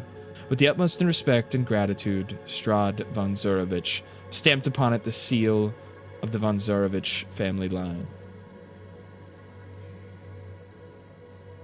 But then it does still continue. You flip through some pages, and finding one with a depiction of a black carriage and an even blacker horse drawing it along the road.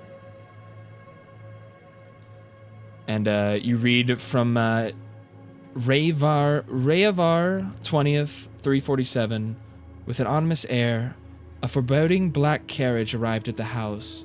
Two grim figures stealthily retrieved Leo's lifeless body.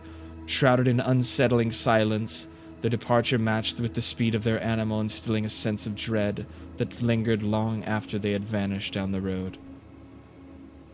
Another excerpt from dated Yinwar 1st, 348. Weeks have passed since any word from Prince Strahd von Zarovich. Today, a black carriage bearing the royal seal arrives. Prince Strahd himself steps out, and I warmly invite him into my humble abode. In the study, my servant serves us tea before discreetly withdrawing. Alone with the imposing Lord of Barovia, I sense an underlying sorrow in his presence. Prince Strahd speaks of his voice burdened with grief. Your act was valiant, yet perhaps too late. Our adversary hunted down and murdered my dear brother Sergei. It appears this was Leo's sinister scheme all along. Another light has been extinguished, for upon learning of her betrothed's tragic fate, Tatiana leapt from the pillar of Ravenloft to her demise. In a state of shock and sorrow, I find myself at a loss for words, unable to offer solace to the grieving prince and ruler of Barovia. Prince Strahd reassures me that Leo's betrayal will remain a hidden secret, as his disappearance will be attributed to a tragic hunting accident. My beloved Leo had strayed into darkness, leaving me to endure these lonely days. Looking at me with a warm smile, Prince Strahd declares, "At least you are here with us, bringing hope and a light to Ravenloft." He presents me with a royal decree appointing me as Lady Lovina Watcher, a distinguished member of the royal court of Ravenloft. Overwhelmed with pride, I almost fainted. As it kind of goes on to some more diary excerpts about her time in the royal court and talking with Strahd and whatnot. Seems that Lovina was very close with Strahd indeed, and that is actually why the Watcher, it seems to explain why the Watchers are so set on continuing their family line and assisting Strahd as he had assisted their family so long ago. These people all kind of sucked in this story. They all were really shitty all the time. Well, whatever. Lame diary. Fuck this girl. She and all of them seem like assholes. Okay, I'm putting the book back. All right, you set the book back, and as suddenly as it had opened, it seems to, as you would fit it back in the same slot that you had pulled it from, it seems to re-engage the locking mechanisms as you hear more clicks as the bookcase closes yet again. Okay, right then. Off to somewhere else, are we? Yep. How's the pig's head coming along? That's up to you. How is it coming along? Well, I'm digging into it. Is it good? Yeah, seems pretty tasty to your taste buds. But yes, as you try to open this door, it seems that this one is locked. The first door on your guys' right. But as you continue on, you are able to open up into this room.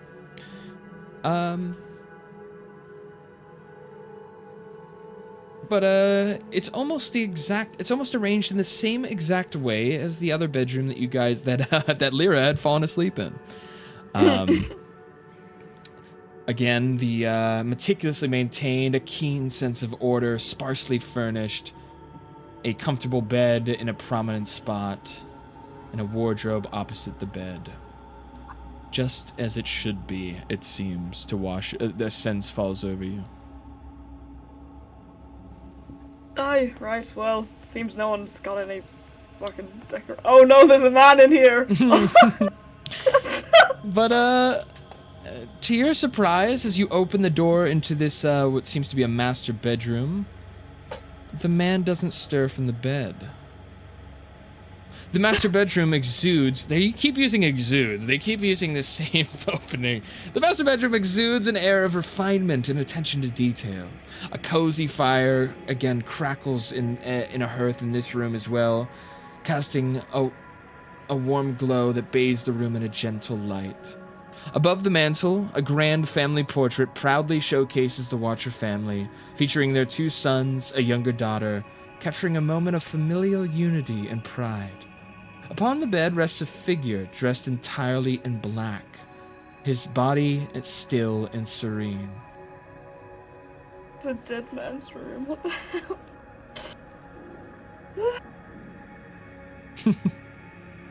Alright. Okay, let's head in. Oh, I don't know, maybe that's what I want to do. Morven's gonna close the door and move on. If Aurelia chooses to go inside and hang out with the body, it's fully up to you. No, it's okay. We're only alright, sick. Oh yeah, some rooms. But yeah, as you open this door, it just seems to be a closet containing garbs, some towels, some rags, and other sort of cleaning amenities seem to be stored here. Right, I've changed my mind. I'm going back up to the dead man's room. All right.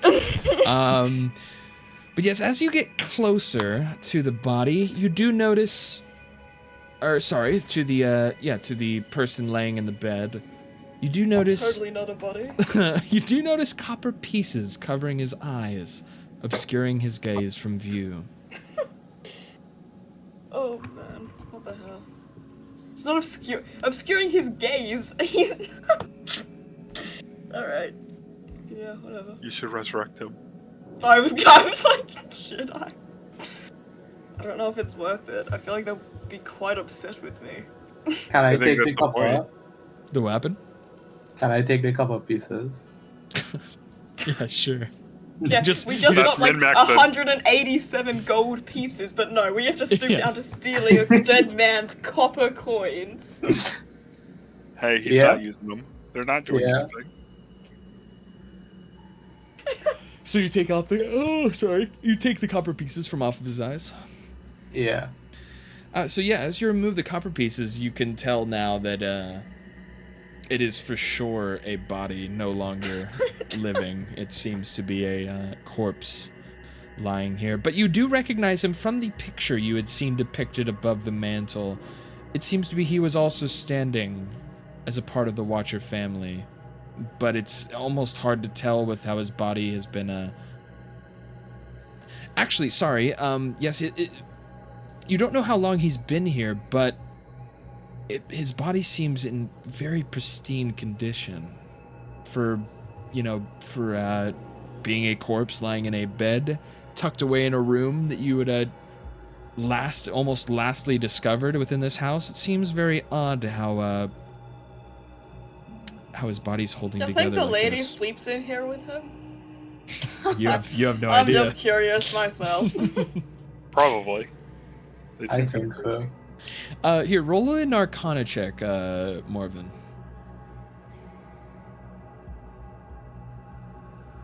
Natural 1 and I have a +8 and I roll a natural 1. It's insane, You have truly. no idea. You I rolled a think 9 maybe all up! you actually are now Morven is sort of worried that it might just pop up at any second. It might just reanimate and attack one of you guys at any moment. My guess is it's a gentle repose. Shh. My guess is I should cast Animate Dead on him and have him walk around the house with me. Yeah, that's a good idea, I think. I support. I think you should do it. we genuinely get kicked out and probably executed too. I think we execute them. I think we're better at killing than they are.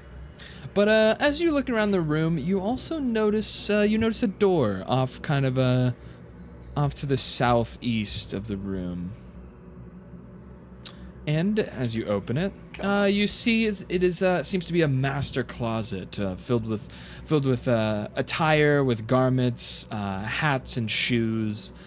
And inside the closet, you also see a securely locked chest sits shrouded in a layer of dust. An emblem adorns the chest, obscured by years of neglect. Despite the dust, and this is the chest you see. Let me show you here. You see this chest is sitting within the closet itself, with an emblem adorning its face. But despite the dust, you sense a familiarity washes over you, as if you've seen this emblem before. And you recall, actually, from the letter that you had just read from Strahd von Zarovich, this is the seal of Strahd himself, of the von Zarovich family.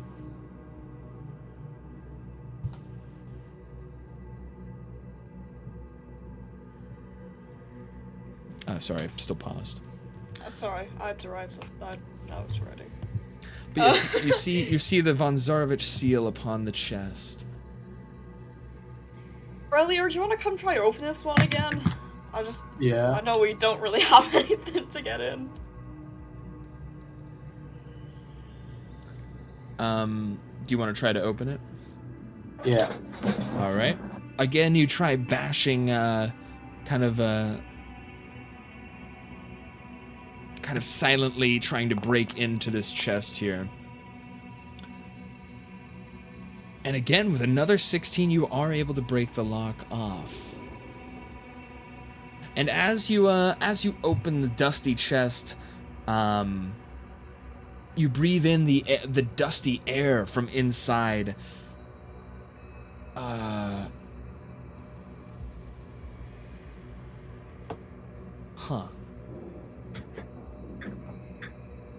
I see. So as soon as you open the chest, you breathe in the dusty air from within, and you collapse to the floor, having a vivid dream. Both of us? Why did I come in? I should have waited outside. Yes. Sorry, where am I looking for here? Yes, you go into a sleep. You kind of fall to the floor and into a vivid dream. And you wake not a moment later. You come back. You're still on the floor, but you are able to awake from the dream that had just come upon you. Your head spins as you rise up from the ground. Your mind had been a vessel for dreams that surged in and out, depicting the experiences of a young man from centuries past.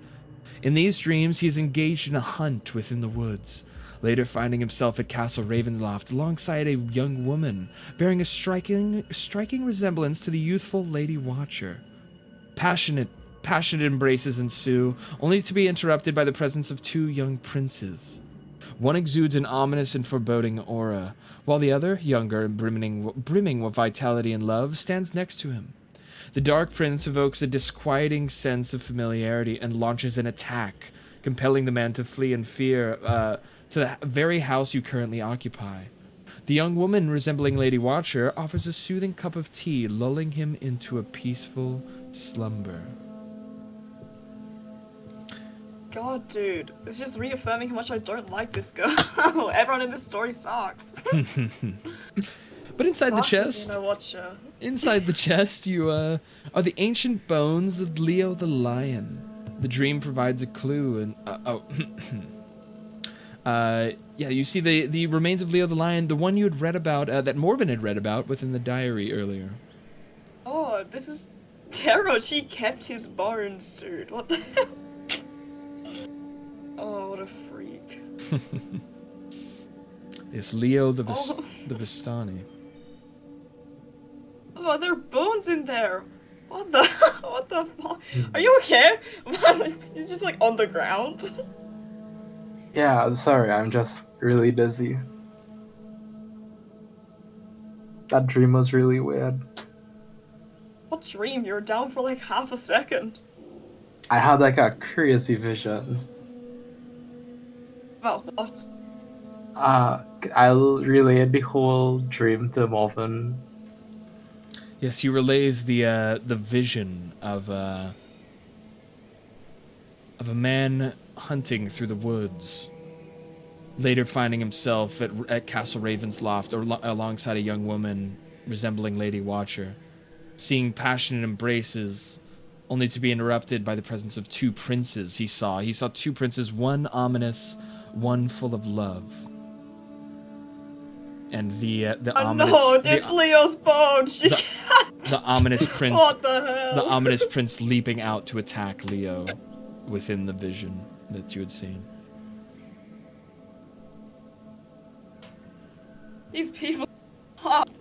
They all... That makes me even more concerned about the body in the bed. What the hell is going on here? Oh no. But yeah, that seems to be all you have. You can find within the. Everything else seems to be pretty run-of-the-mill stuff that you would find within a master bedroom, along with the glowing light coming from the fireplace. It's probably best if we just head back downstairs and don't bring up the corpse and the chest full of bones. Yeah, I think so too. But as you pass, as Aurelior passes, sorry, let me bring you, as you pass this door that was locked on your left here, you hear the strangest sound. You hear what could only be described as a human trying to make the sound of a cat. Meow, meow. That's so real of them. Meow. You hear through the doorway, or through the behind the locked door. Morven, come listen to this.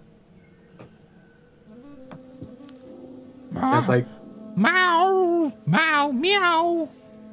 Yeah. Oh, what the hell's going on in there? Momo's gonna actually just knock on the door. Hello? Is anyone alive in there? Meow.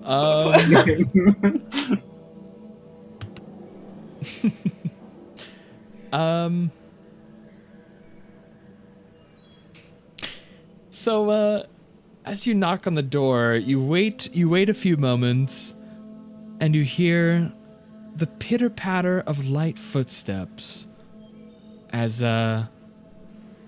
you hear a click on the door's locking mechanism.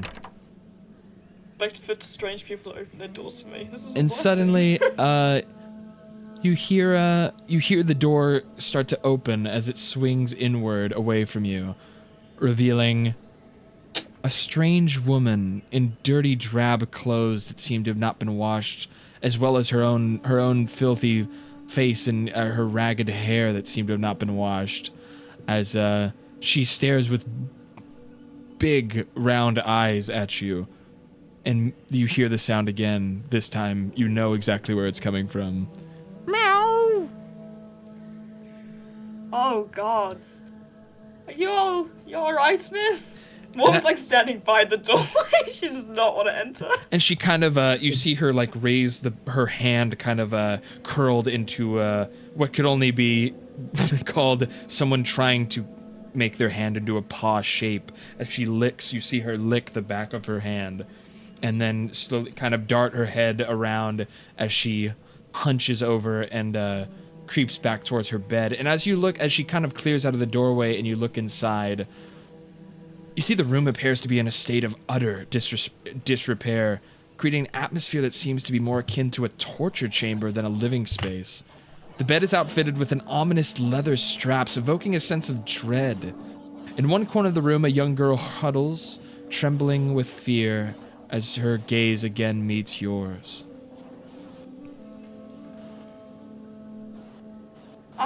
Momo's gonna turn around and just look at Aurelia and shrug.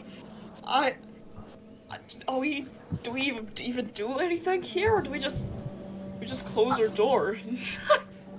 I think we should just leave. You see her as she as you guys are discussing this, you see her on all fours on this tattered, ripped bed that seems to have been tossed aside as she's like slowly kind of pawing both of her hands onto the bed like in the way of a feline as she's we found a furry.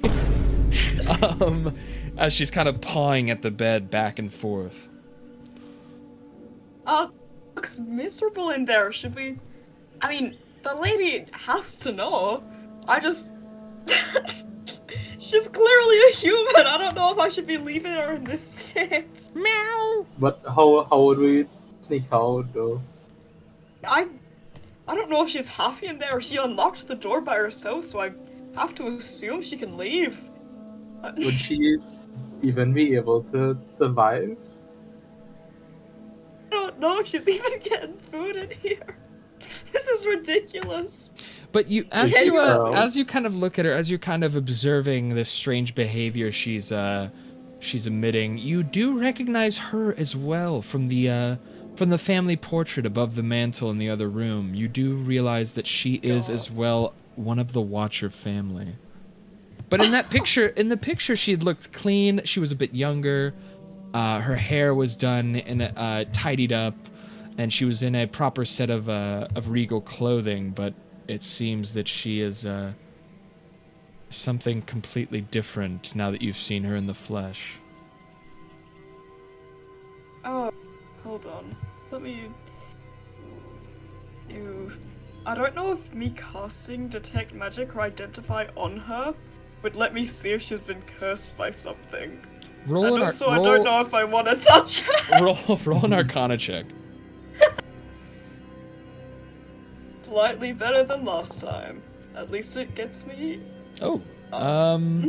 Yeah, with a 15, you're able to kind of, as you try to sense for some sort of dark magic that's controlling this woman, you don't sense any magic at all. Actually, it seems to you that she's just insane.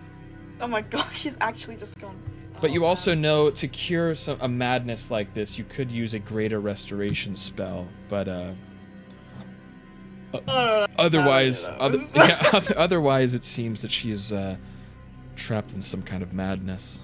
We better check with our powerful priest. We're just gonna. Any of those magics. She's just gonna clap her hands together, reach the door shut, turn to her railing, and she's like, "Well, I don't think there's anything we can do for her. I believe she's just gone." Well, anyways. Meow. What? No meowing. Let's go. Oh, as the muffled sound of the meows trails off as you head downstairs to rejoin your party. So we'll re-meet on the ground floor here. I'm definitely eating all of that pig. Not just the head. Yeah, and as you as you arrive downstairs and you turn back into the dining room parlor area, you see Halik has a concerned look on his face as he's kind of just been watching Aoa consume this entire pig to himself, and he kind of looks. Can I roll an intimidation? Sure.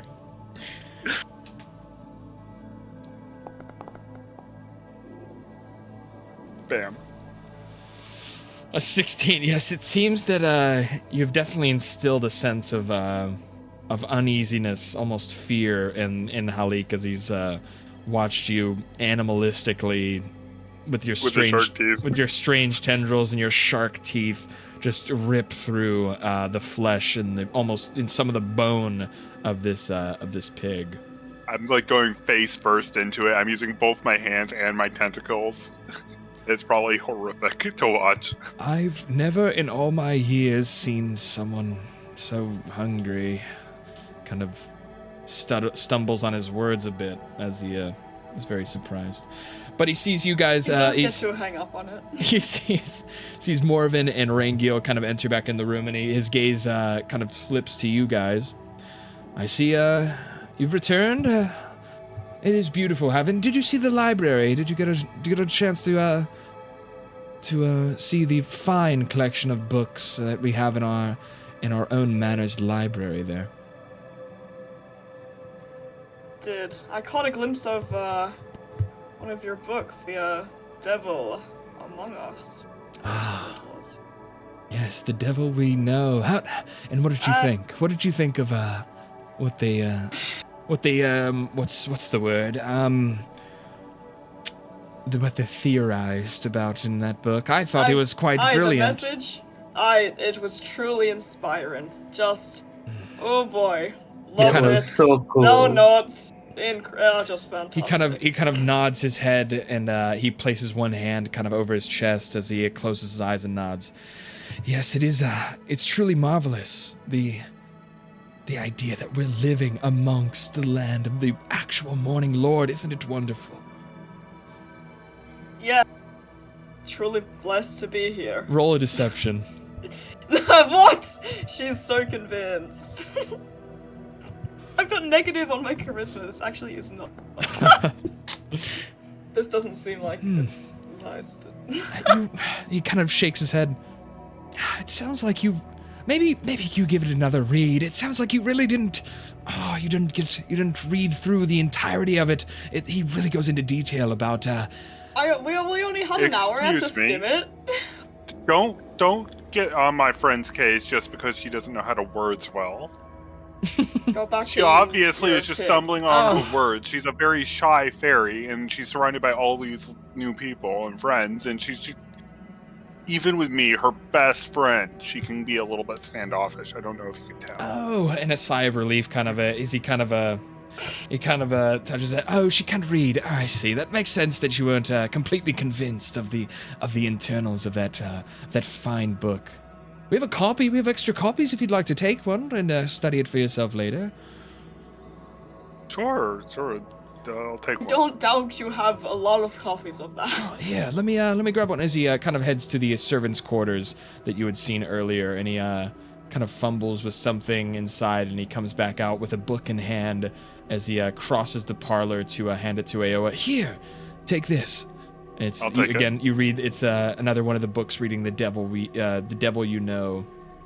Upon the. I'll make a big scene of like reading it in front of him. Like I'm like open up the book and kind of flip through the pages and like twist my body when I'm like reading it, and it's like almost like a dance. Like, here. And I go and as I'm reading it. So here's one of the excerpts from the book that we kind of skipped over that you can read out to the rest of the party. Lord Strahd von Zarovich is not our enemy. Why then, you may ask, is he absent? Is he feared? Is he called the devil? Because it is his fate of the hero to be maligned, cast out, and dismissed. It's so true. So true. You're right. I can see where he's coming from now. The fate of the parent to be rejected. Oh, as a parent, I know how it is to feel rejected. And the fate of the Savior to be sacrificed. You know, my Savior was also sacrificed. Yet our Lord Strahd is eternal, even unto the disrespectful, the faithless. He shall not leave us. Here follows the account of his fidelity to our land, and of our fidelity to him, that the faithful may find their way to him, even as he's abused by the heathens. Oh. It sounds perfect that I found you guys, because I'm so faithful. You've heard me talk about my God. He I got another one. You see a tear kind of like poke out as he kind of goes to wipe a tear out of one of his eyes. I come up, I'm gonna give him a hug. I stroke his hair with the tentacle and everything. You're walking over to Halik to give him a hug. Yep. Oh, thank you. It really is so beautiful to think of our powerful Strahd. He really is a hero to us all. No, you're absolutely correct. I can see now why the Dreamer has brought me here. Indeed, it has brought you all here. The winds of fate. You'll make a great addition to our family. And speaking of, Lady Watcher, as he kind of claps his hands together in front of him, Lady Watcher has made me aware that the proceedings are ready to go. So please, follow me as we will introduce you as honorary members of our family. More family. He kind of turns around, he stops and kind of turns around and looks at you. Aren't we missing one? Aren't we missing one of you? One of your group? Got to have a nap. You're tired. No, there's never. That was a fairy trick. There's only ever you're 4 right. of them. You know what's fair? Constantly tricking people. There was never anyone else. That is quite rude of you, Morven. It's not My nice to trick our apologies, new I'm family. trying to fight my nature. Oh, well, no worries. I'm sure she'll catch up. Hello, David, return to your work. As David was kind of like staring at you all as you enter into the kitchen, but as he's ordered, he kind of returns to his cooking and I'll turn to preparing. Rangel. In front of everybody, I totally gaslit him. Oh, Please. you did so good. Please follow me. As he will lead you kind of through this storage room, and as you enter into this storage room here, kind of north of the kitchen, you see the room is filled with an assortment of crates containing mixed belongings. Lined against the wall are barrels, each branded with the insignia "Wizards of Wine" across the barrels. An insignia that you had seen on barrels in other taverns that you had crossed a path in throughout your travels here. But he continues on into the next room here. Now please follow me through here. Where are we? Now, please, come on. No dallying. Where's the monk? Where's your Elvis monk here? My son is just a little slow. It's fine. Come on, He hit we us need. You're better moving earlier way today. too fast. Guys, give him a moment. Right, I'm sorry. You're a little impatient. Sorry, reading through The Devil I know We Know we're again, it really got me into the spirit. It is, and that you all believe it to be true. I It is- believe it so is a hard. It is a good omen indeed. I'm very excited. Now here, as he kind of still is facing you, he reaches back and he pulls a lever down off of the wall, and a door opens from behind him, revealing a staircase downward. Now please follow me. Ooh, a secret staircase. That's kind of hot, you know? Like we're going into like the secret sex. Yeah, trail off. Whoops. Were you able to get through there? I was not.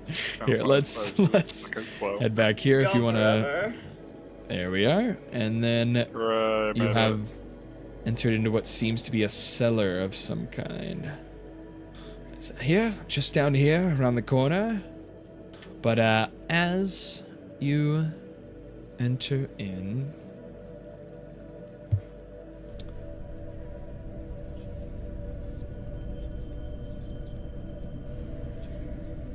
you begin to hear a faint whispers throughout the dusty cellar.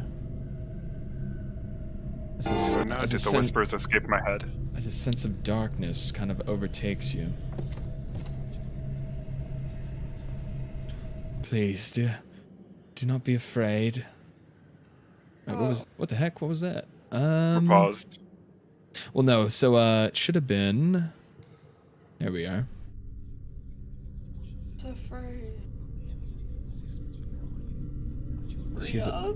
Oh, sorry. But sorry. As you enter into the cellar, you see the root cellar floor is made of earth and soil.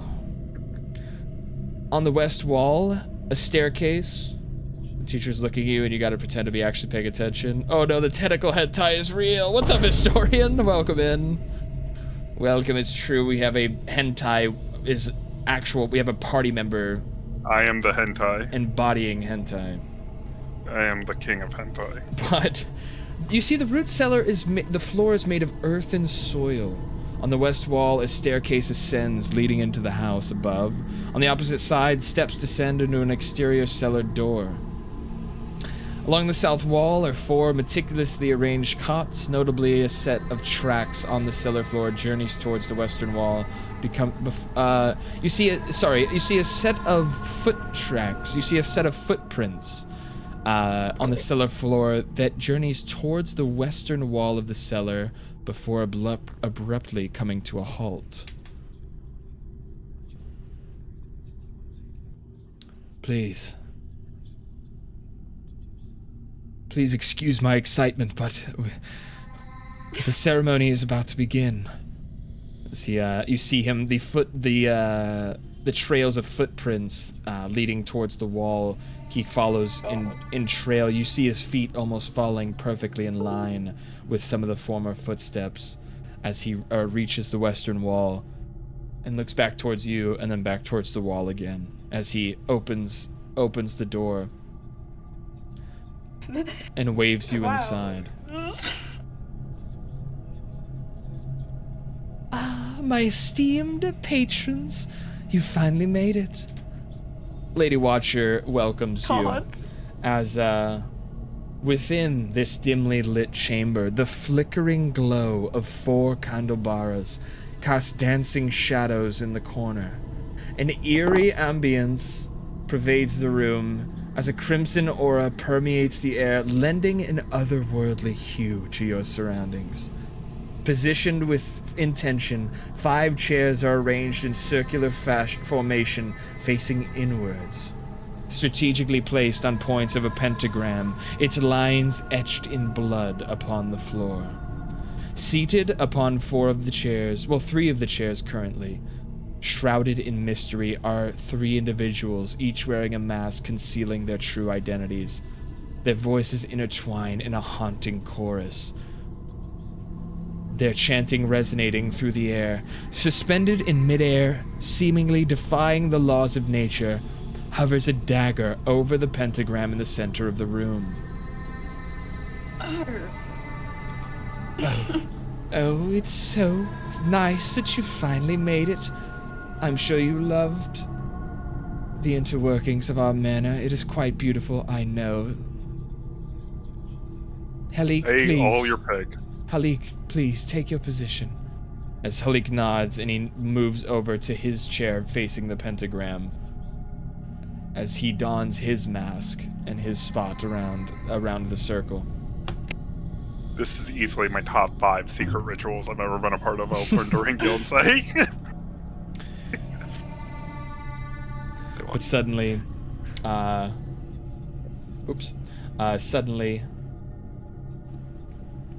Lady Watcher waves you to each, instructs you to each take a position around the circle. Well, okay. Okay, let's get moving.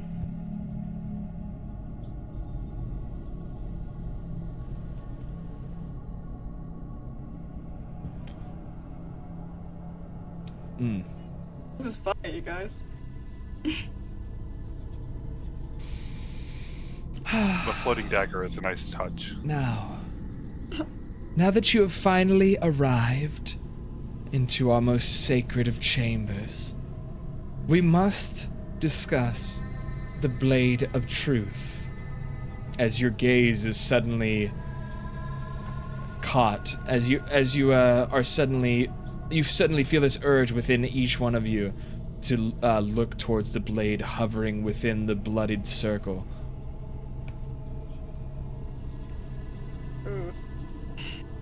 Can I choose not to look towards the thing that wants me to look towards it? Now, as you have read upon the works of our benefactors, as you have seen the truth of the essence, that Strahd is truly a god seeking to free us from this place, you know as well as I, Valaki would be so much better off without that foul burgomaster and his delinquents. The dirty filth that fill the streets of this town need to be purged, need to be cleansed. What about the lion? We will dismantle this city piece by piece. She kind of doesn't hear you say the line at first. You're the chanting. She's kind of, yes, the chanting, the silent whispering chants of the hooded figures you see next to you, beside you on your left or your right, seem to kind of she is also kind of like hyper focused on continuing this ritual.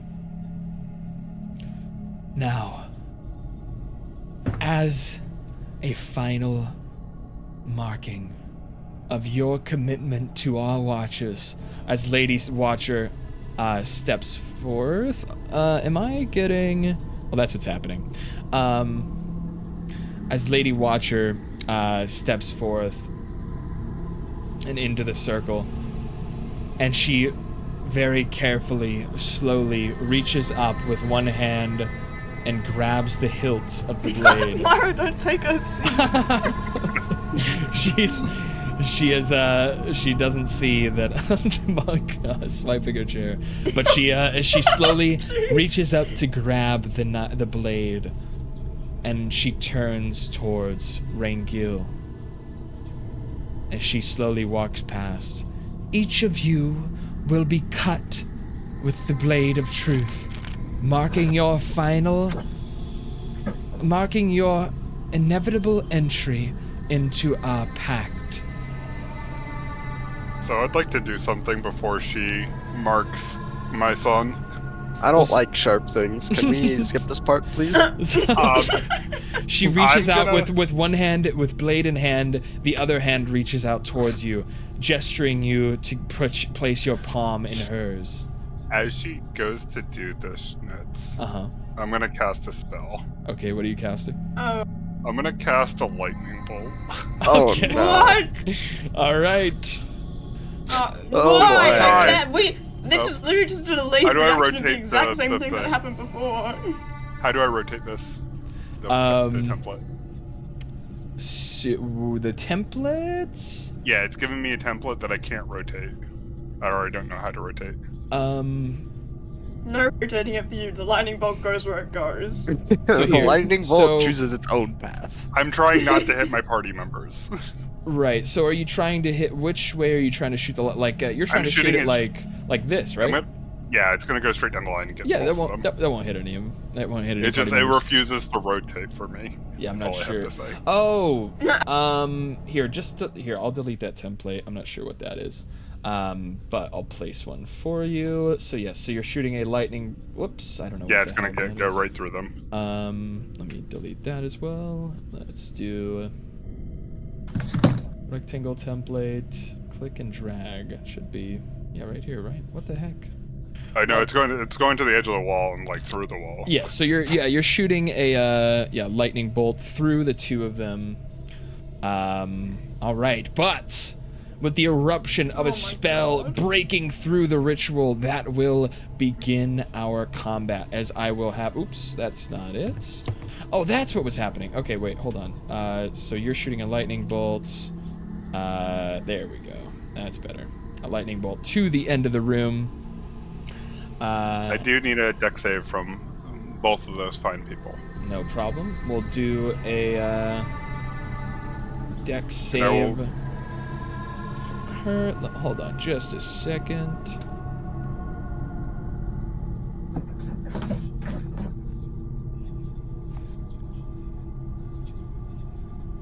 Is that will... Very European sounding players. Yeah, where everyone's a little British at the end of the day. But okay, so deck save from Lady Watcher will be that is a 6. She's gonna fail, take full damage. Yep. And then a deck save from the cult leader from Halik in front of you. Not at disadvantage. I don't know why I did that. Let me re-roll that real quick. Saving throw I just normal. really caught him off guard, is what I heard. Oh, well, you did, because you rolled a 4. as they were both take full damage. Oh, I rolled really bad for damage. That's 25 points to each of them. Not great. Wow, really bad. As suddenly, a lightning bolt flies, and you see it pass through the Magister as he hunches forward from the bolt of lightning, slamming into him. And Lady Watcher, shocking as Lady Watcher's hair frizzles up into the air, as she seems to be pretty badly injured from that. But here, we'll leave him with this. Did the lady take 12 damage instead of the 25? No, they both took 25. Yeah, they both take 25. Oh, okay. I just thought I saw hers go down 12. Yeah, I kind of mistyped it in, but yeah, it seems to have very much injured one of them, and Lady Watcher seems to be hunched over in pain, as well as we will begin a combat. The old combat. I'm sorry, guys. I thought this was like the best time if we're gonna. I mean, we could have seen what happens. So yeah, just if you don't remember, just click on your character, and then there should be a sword and shield to trigger to put your person into the combat phase, and then we'll roll everyone's initiative. I really like that I'm positioned in between two of them right now as well. Feeling this. I'm positioned right next to. Yeah, but you're a melee fighter at least. That's true. Just teleport. I do have Misty Step. All right. I also might be the biggest threat at the moment, since I'm the one who cast the lightning bolt. That's that, true. That might also and be you true. rolled it too. But yes, as the lightning crackles and subsides, the first to react will be the this masked Halik that will turn to you and an aura of rage as he has been betrayed by your party. Well, actually, sorry.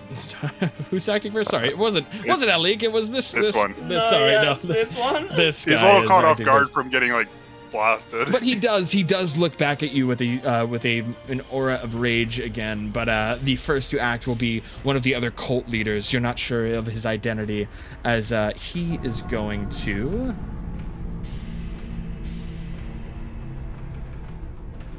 What is going on here? What the heck? What's wrong? I'm like hearing the whispering still. And I like disabled it. Maybe that's just in your head. I'm hearing it's part of the music, I think. No, it's part of the. No, I'm hearing whispering too. It might be part of the actual like song though. Yeah, but the whispering is coming from. I'm not even sure what's coming from. Anyways, okay. Yeah, everyone's just going schizo. Yeah, maybe we all are. I mean, I always was. It's fair.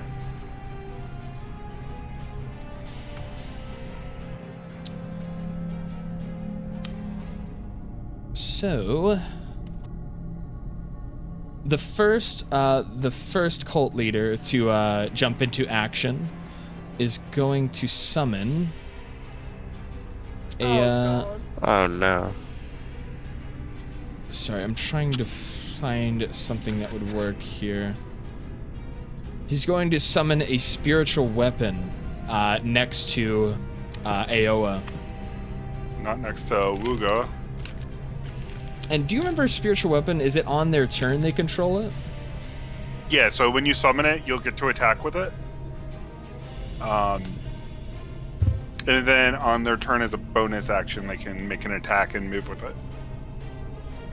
Make an attack and move. Okay. But yes, that will be his action, summoning the spiritual weapon beside the attacker of his Lady Watcher and his fellow cult leader. As it and will he should be able to get an attack off with it when he summons it. Okay, so he will do one attack. What is? Let me see here. Do you have a thing for his spell attack? I'll look up spiritual weapon. I don't think a 12 hits. It does not. Okay, so you see this blade conjured up beside Aoa, swings out and tries to land a hit on him, but it goes wide and ends up hitting the wall behind him. But that will be that Magister's turn. We're going to move to Aurelior is next. Okay, I'll reach. Yeah. Nice. Good job. Yeah. I like that. You hear like that. the bellowing screams of the dragon's throat billow throughout this small chamber as he bursts into a rage. And I'll attack this Magister. All right. Roll to hit.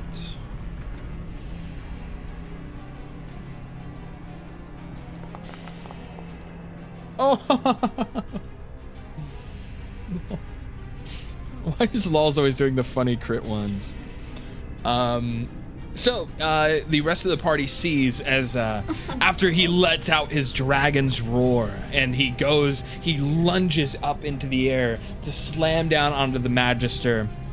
A massive blow, but the Magister, being able to quickly see what he's doing, steps aside and Aurelior crashes into the floor, covered in the blood of the pentagram that was set up in front of them, as he will be proned. As you'll fall prone onto the floor and you'll lose the rest of your phase here. But we will move to Rangil. Alright. Rangil's gonna turn to that stunning fellow right next to him. On the right. Or I guess on the top. Right. He will unarmed strike. Okie dokie. Roll for that hit. 23. 23 definitely hits. Okay. We got 10 damage. Nice. You see Rangil the monk as he flies in with a flurry of blows onto the cult leader, and it seems to actually kill him. How do you finish him off? Because after being so weakened by the lightning bolt that had jolted through his body before he could move, it seems that you have finished him off with your fists. So Rangil like punches him right, like in the stomach, and he's like within the inch of his life, and then like Rangil flicks him in the forehead, and he just like falls over and collapses and dies.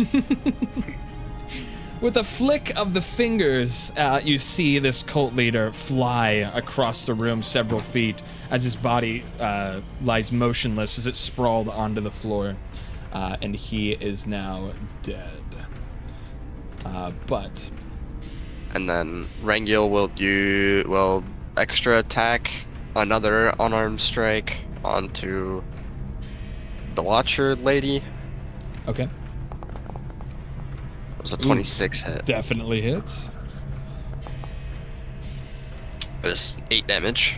8 damage. All right. You land a strong, solid punch into her jaw as she is still with a very awful look of surprise and shock on her face as you slam a fist into her, and that will do a decent amount of damage to her. And then Rangil will... Oh, I don't know if it's worth. If I activate Flurry of Blows, if I hit once, can I move to another target? Like, if in theory, if she dies, I can move to another target and use another attack? You can order all your attacks at any point during your movement. Yep. Okay, so then I'll activate... Or Rangil will use Flurry of Blows. Okay. And the first attack will be towards Watcher Lady. 23 hit. 23 hits. I don't know if that'll kill. 8 damage. 8 damage will finish her off as she shrieks out before you kill her. Stop! What are you doing? But you will be able to finish her off here. What does it look like? So he'll kind of like roundhouse kick, but in doing so, he'll kick the blade out of her hand, and then you'll just turn around and like you'll sweep the leg, and she'll hit her head on the floor. Sweep the leg, Johnny. Yeah, exactly. she'll sweep the leg and she'll just hit her head on the floor. Nice. And as the leg sweeps under her, she loses her balance. She flies up into the air, and she lands face first, smashing into the cobblestone. With her clothes and her hair still smoldering from the lightning that had pierced her moments before. Lady Watcher has been killed. And then Rangiel will move down to this cult leader, and he will use his remaining attack on him.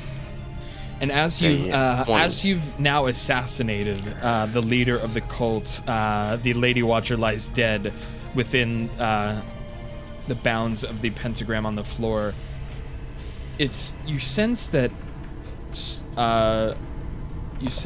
the other cult leaders have suddenly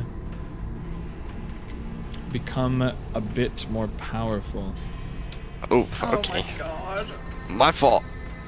My fault, gang. My fault, gang. My fault. But yes. Oh my god. I didn't mean it, you gang. sense like as if her life force was siphoned through the very air around you and through the ritual grounds itself, and her life force is seeped into the other cult leaders. As a 20 will hit though on the cult leader here. Alright, wonderful. So can he roll a? Let me check how far this would knock him. Yeah. Can you throw him the other direction, son? I was gonna throw him towards like this way. No, like over to this guy. I want to group him Oh, up. I have over an this AoE guy? spell I would like to. So if I'm coming from over here, I can. Yeah, I can. Can I retcon the move I just made and move Rangiel over here instead? And then Sure. Can this guy roll a strength save? Yeah, strength save. Strength saving throw. Let's see it. And he'll take 10 damage.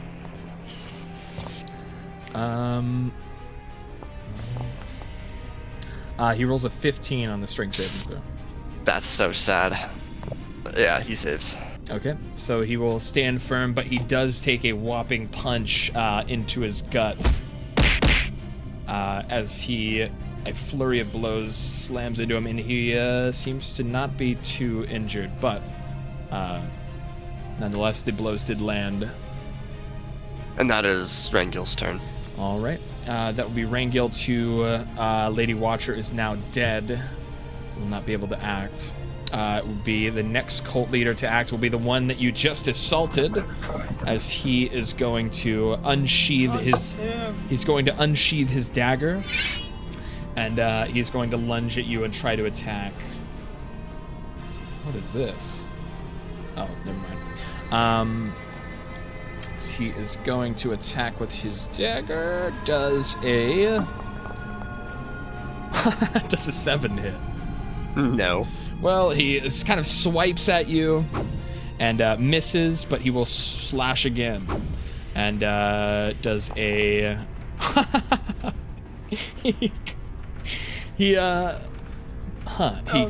critically fails. So as he swipes with his second, as he seems kind of off balance from his first attack, you see as he swipes again, and you're able to catch this, and before he can... as he's now off balance and his arm is coming down with the attack, you're able to take the opportunity, and you're able to shove him away with both hands, pushing him back, slamming him back into the pentagram, where he falls backward onto his back. That's my son. That's my son. And he lays like kind of stunned on the floor in the center of the pentagram. But we will move to Morbin this next. Morbin time. Morbin time. I'm gonna move over to the lady, and I'm gonna animate her. Okay, hell yeah. Oh yeah, she's a zombie, which sucks. I much prefer skeletons, but it is what it is. But it is what it It's a is. power move. You took their cult leader.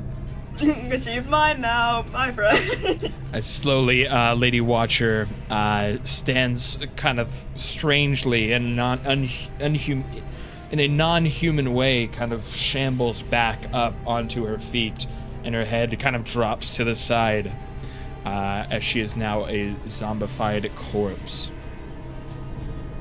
Okay, that's my action. I will use my bonus action to make her actually do something. What's their move speed? 20 feet. God, zombies suck. I hate having zombies. Alright, I want her to move over to this skeleton. I mean, cult leader. Put her on They're the not other side. skeletons. Put her on this side. Oh my god, fine. She'll move down to this spot here. I don't want to accidentally kill your To zombie. there. And as you, I can't move her myself. right, as you command her, her soulless, lifeless eyes kind of slowly, her head slowly turns towards the direction you order her, and she marches towards the center of the pentagram. But She's is that gonna slam. Come on and slam. Come on and slam. If you want a gym. Okay, that's a slam roll. so? That was Oh, wait. a 9. Does she have an advantage because he's prone? Yeah, she would have advantage. Alright, I'm just gonna roll the same thing again because I'm in a sheet that does not allow me to do that. Alright, even worse. Oh wait. Well, no, that's better. Oh wait, no, it's much better. I was not paying attention. So, we'll say, Yeah, get him, Come girl. on and gym. yeah. So that is that hits, and that will do, what is that? 3 damage. It's 3 bludgeoning damage. All right. We'll add up over time, you guys. as- It'll be good. Swearsies. As he kind of looks up towards you as he sees you controlling his former master, he kind of, you desecrate the sanctity of our family! As her body interrupting his screams, her hands slam down into the magister as he takes 3 bludgeoning damage. She just like slaps him across the face. Yes. And it removes his mask. Good job, Scooby-Doo. Whoa! I would have gotten away with it too if it weren't for you and your meddling kids. So, who is it? But no, I'm just kidding. Reveal it to us. She slams down into him. He's his mask still donned on his face. But is that your turn? Yes. All right. So this magister has been killed, and the next one to act will be the one in the corner here, and he is going to Save your friend from the zombie. Well, no, he turns his he does like attention. friendship? He turns his attention towards the one who initiated all of this, the fish sorcerer that has ruined their most sacred Oh, ritual. So Luger. he is going to cast Hold Person. I see. Ew. Hey yo, that's Get a big hell. boy spell. I hope not. What type of save is that? So that will be. You must succeed a Wisdom saving throw. Bam. I worry for Ayla's intelligence. Oh, I- wow. Wow. Called Gypsy. You That's are now. Disappointing. You are now paralyzed for up to 1 Oh. minute. Oh no. I think I do get to save again at the end of my turn. It just sucks that. I believe so. Well, I think you would use your turn to try and save, I believe, or your action. Yeah, it happens at the end. Alrighty, and then, but that, yes. So you see one of the magisters as his hands shoot out at incredible speed, and he conjures a spell to paralyze your party member off in the corner of the room as he lets out a hideous cackle. Stay there. But that will be his turn, as we will move to Aowa is next. Just go to the end of my turn and try to roll to break free. Okay. Because that's all I can do. Wisdom saving throw. 14. A 14. Hopefully that's enough. I rolled the 10. I rolled exactly middle. So it's just their spellcasting. What's their bonus, right? what's their spellcasting?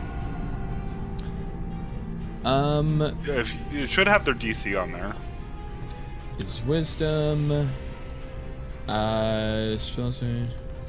What's his ability modifier for whatever So he's yeah, casting? so I just found it. So yes, you do save and you are able to break free from the spell. Okay. But with that, you hear him as he feels you break free from the paralyzing effect. You see his arms shoot up into the air as he summons at the end of the round. He is now summoning. You see him conjuring an energy as this red aura begins emitting from him. As from outside of the open door behind Morven, you hear what sounds like the slamming open of some wooden doors somewhere, and footsteps closely. You hear the sound of footsteps entering into the cellar in the other room. But other than that,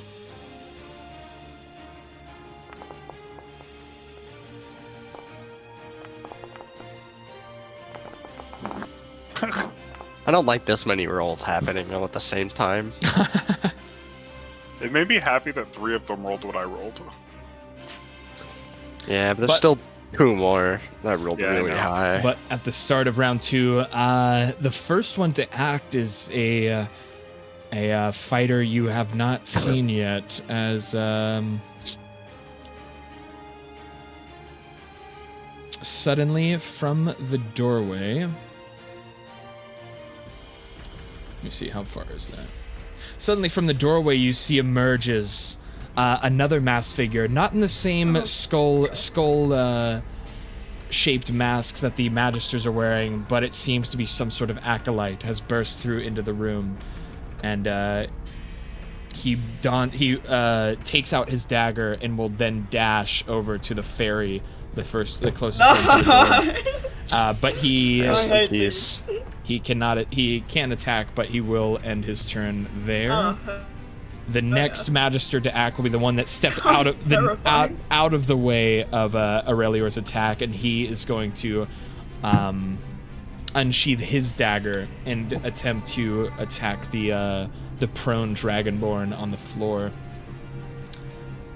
And he will be rolling with advantage since you are prone. Ooh! That will be a critical 20. Dealing 13 damage to you. No. But you are raging, so whatchamacallit, so you will only take 7 damage. Oh, not 33. Oh. I typed in the amount of damage I took instead. No worries. So yeah, you take 7 damage from his attack, but he will attack again. Ooh, and he crit fails. So he lands a giant strike with his blade into Aurelior, but as he recoils his arm back for another strike, he sends him, he kind of loses his balance on the cobblestone floor and topples over him and falls prone as well. Next to Aurelior. And he falls prone next to the Dragonborn, and will also take some damage. Imagine slipping in the. But yeah, he takes a couple points of. Like your victim. Don't forget, he has his spiritual weapon up, and he can also still attack me. True, but he's kind of, after his attack, he's fallen prone, and he isn't able to control his spiritual weapon. But we'll move to Aurelior is next. Can I get up? Can you what? Mm-hmm. Yeah, it takes half your movement. Oh yeah, you can stand back up. Right. Get up. I'll attack the. You got Magister advantage next because to he's me. down. Yeah, I'll attack him. Okay. And that'll be with advantage. You don't even need to recklessly attack to get the advantage this time. You can just roll advantage on the attack.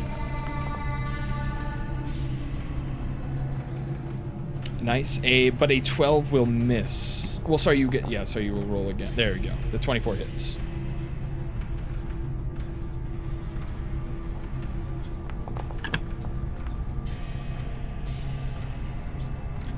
Nice. And the six slashing damage slams down into the Magister, and you still have, I think since you're raging, you have 2 more attacks. Yeah, I'll attack again. Okay.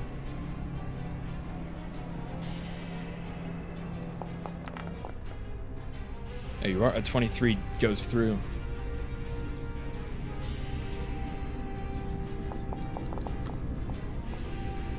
Ooh, and a little bit more this time with the... Oh, sorry, and you're getting... Is it +2 or +3 from raging with your level of rage? +2. +2, so +2. You actually did... Let's just add 4 to this one. So you actually did 11 damage with this second attack.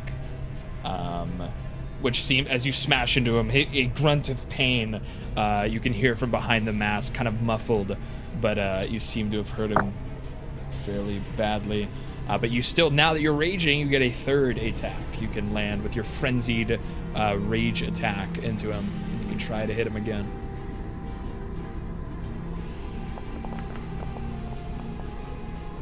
There it is, 22 goes straight through his defenses. And that will be 9 more damage onto this Magister as he's looking now very injured. Oops.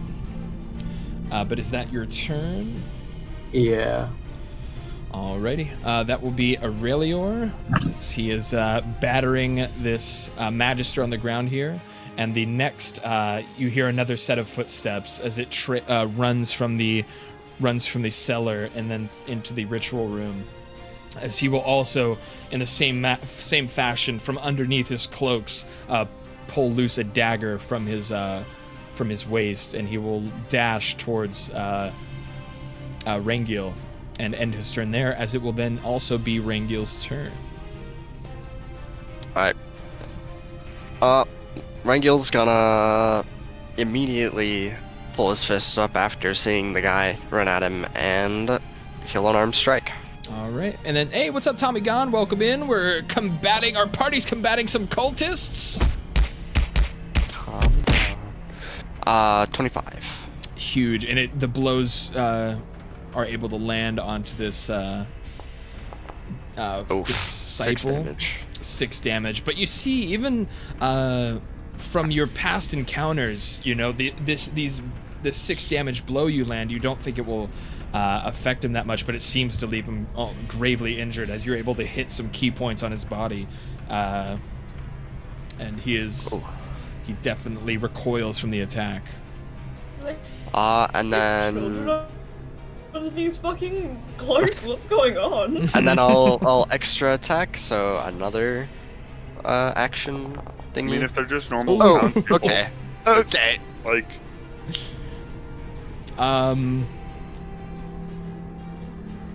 give it to me straight, Doc. So as you reach out and you're able to easily injure him, and you feel the pain kind of searing through his body as you go and try to make a second attack to finish the job. He's able to raise up his dagger in front of your fist and kind of slice your fist away, and you will take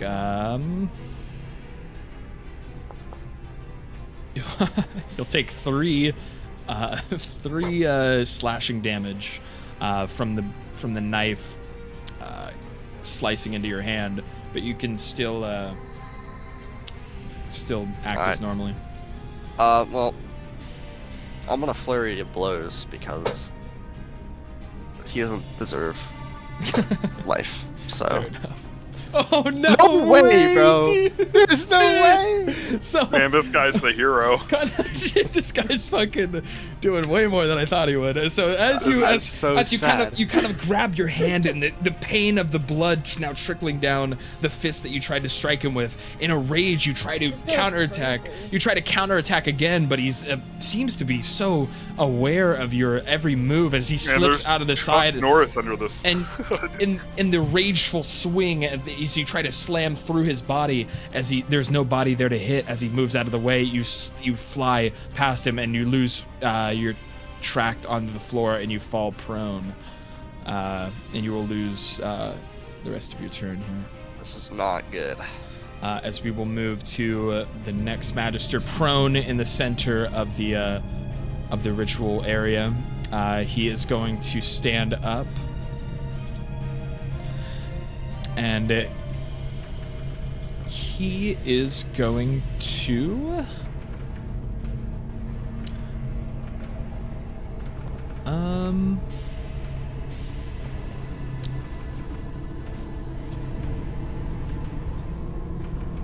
he is going to cast a spiritual weapon as well. Next to Aowa, as he will conjure up the spiritual weapon and it will attempt to attack you. Will a... I don't think another 12 I don't think hits. No, 12 hits. 12 hits, so that will go through and it will deal 4 slashing damage as you see another blade conjured up, a spiritual spectral blade conjured up I'm surrounded by ghost weapons near Aowa as it tries to slice into him, and it's able to hit him for 4 slashing damage. But that will be his turn. We'll move to another disciple is going to run. You hear more the rushing of footsteps coming through the doorway as he will enter, don his dagger, and then Oh my god. he is going to just stay put next to the fallen Rangil, as he has had to kind of dash to get into position there as well. But that will be his turn. Morbin, you're next. Yeah, I think I'm gonna have to just cast Misty Step and move out of this spot. That's a good idea. Because it's terrible.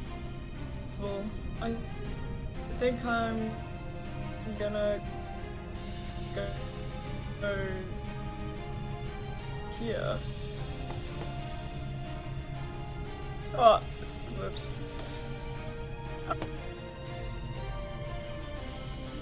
Oh, wrong. Oh no.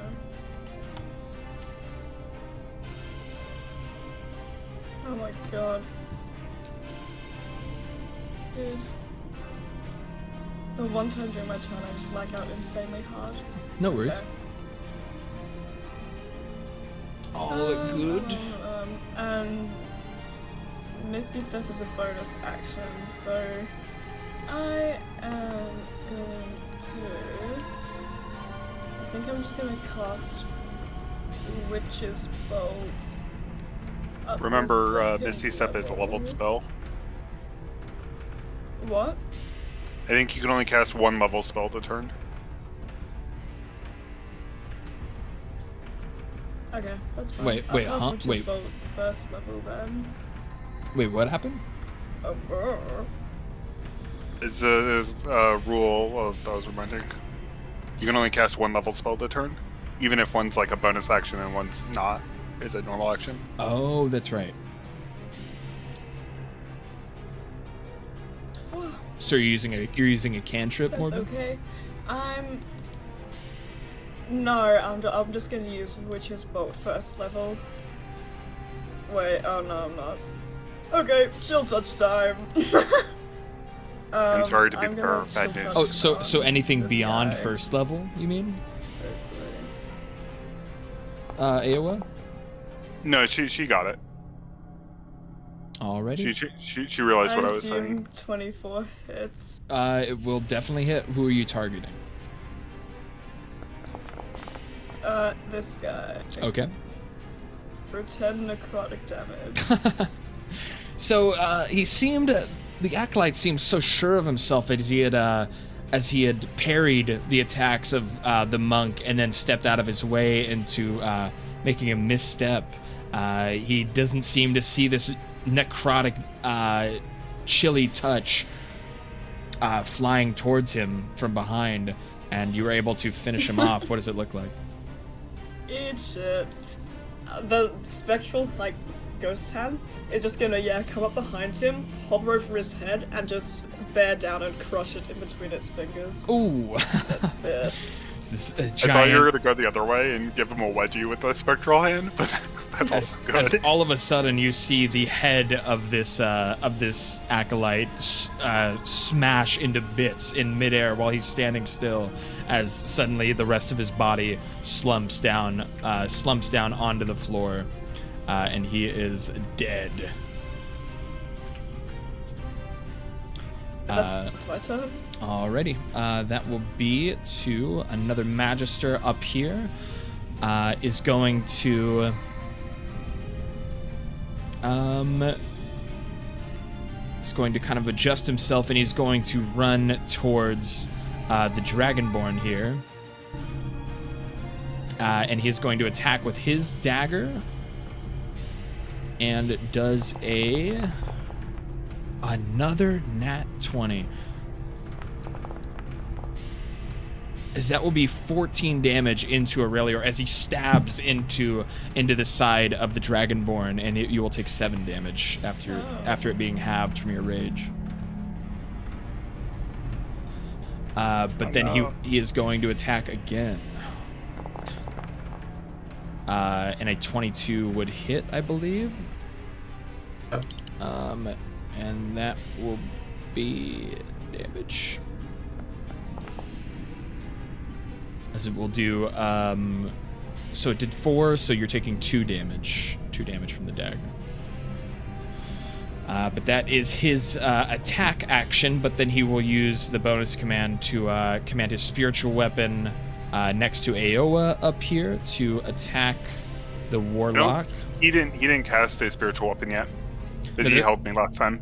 This guy did? Mm-hmm. Yeah, but he's the one who hold person me. And this is round 2. Oh, that's right, and this guy did the spiritual weapon. That's right. Sorry. Mm-hmm. So that'll be his turn, and then Aoa is next. What color Dragonborn is Aurelior, real quick, out of curiosity? I think, What? blue? What color Dragonborn are you? Or silver. It's either silver or blue. Silver. Okay, that's a good thing. I'm gonna cast a Hunger of Hadar. Yeah. I'm sorry, you're gonna get caught up in my Hunger of Hadar. So that's an AoE, and I will read it off to you because I love the description. I open a gateway to the dark between stars, a region infested with unknown horrors. A 20-foot radius sphere of blackness and bitter cold appears, centered on the point that I've done, and lasting for the duration. The void is filled with a cacophony of soft whispers and slurping noises that can be heard up to 30 feet away. No light, magical or otherwise, can illuminate the area, and creatures within the area are blinded. The void creatures... the void creates a warp in the fabric of space, and the area is difficult terrain. Any creature that starts its turn will get 2d6 cold damage, and any creature that ends its turn has to make a dex save or take 2d6 acid damage, as milky otherworldly tentacles will rub against it. Now, why did you say it's a good thing that he's a silver dragon, though? Because he'll have resistance to the cold damage. Oh, okay, cool. And then also rage resistance, so it's like double resist. True.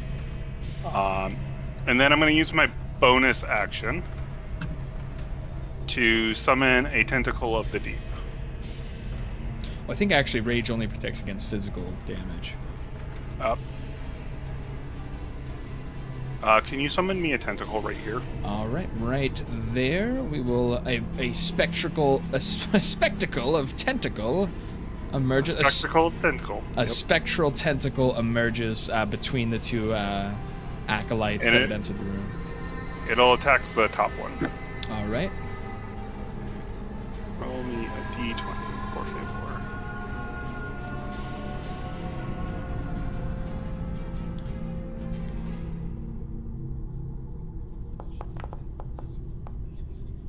I'm assuming a 9 will miss. A 9 does miss. Okay, that's my turn. Alrighty, as the strange hooded figure is able to step out of the way as the tentacle slams an icy hit onto the floor beneath him. But that will be Aoa's turn. Next will be actually just the rest of the disciples are going to rush from the cellar into the room. One kind of dashing north in the room, another to try and assist his ally with the monk prone on the floor, and another will dash in and kind of just be just outside of the range of the Hadar. It's like a giant sphere of darkness. They can't even see into it. Right, yeah, he's just kind of stops just outside of it. Too scared to help your friends. But will be the next is going to be actually the one that was an attempted attack from the tentacle. He is going to rush 5, 10, 15. He's going to rush up here and attempt to attack. He's actually going to drop right there, just so I remember the sword is there. He's going to attempt to attack you with his dagger.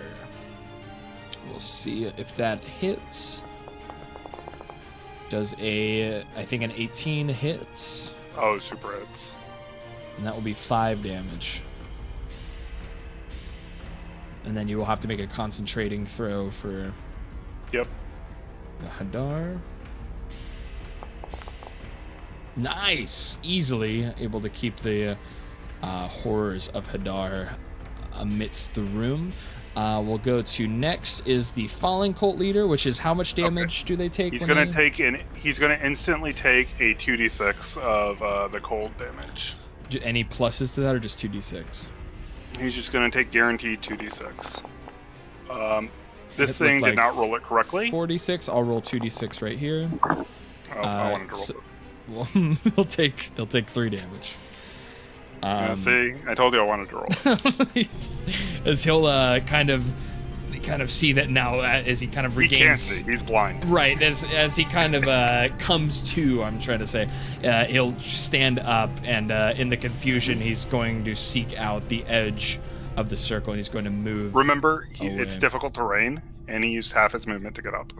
That's true. Difficult terrain would leave him. Each square is double. So yeah, he's just barely able to make it out of the sphere. Man, he was able to make it out blind. Sad. Very, very like the last of his movement, as he will be. It should still provoke an attack for. And as he, he does, even though he's blind. You should, yeah.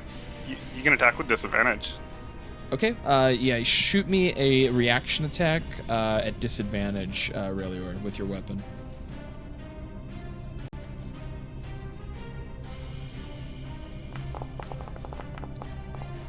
Nice. And that hits. Roll for damage.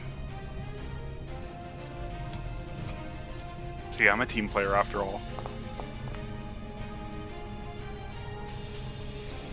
There it is, and that will be 8 damage going through as you kind of see him through the smoke. 10 damage. As you see him through the smoke, you are able to catch a glimpse of his body running away from you, and you're able to take the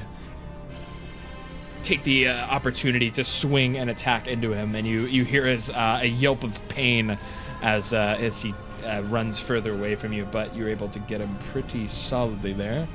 Either way, though, he is going to make it out of the Hadar smoke, and he is going to try and attack Morven, who he sees as he emerges from the smoke. He sees the fairy standing next to him, and he's going to try and attack with his dagger. Does a 13 hit?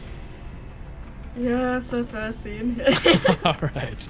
That is 6 damage. But that will be his turn, and we'll move to Aurelior. Okay,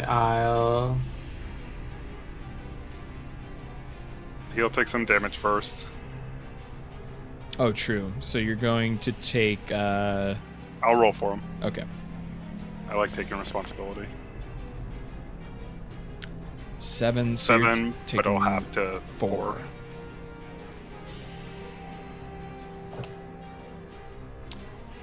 Nice. And then... attack this guy. Okay. Now, is that disadvantage since they're in the smoke? It is, but he can reckless attack if he feels like it. And then I'll go to normal. That's true. Yeah, you could recklessly attack, which would put you at... Anyone that attacks you will be at advantage, but you'll also not have to roll at disadvantage. Okay, It might be better for you to roll at disadvantage, since they have like 3 attacks each. I and would you'll just be attacking. attack with disadvantage. Okay.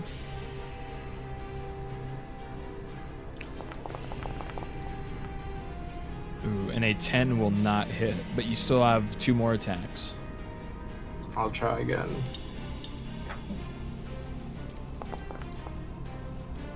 Ooh, and a 13 does hit. Roll that monster hit.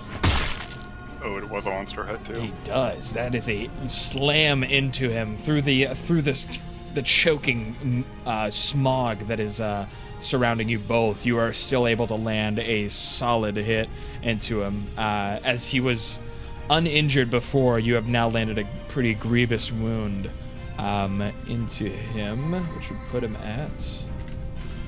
There it is. But you have 1 more attack.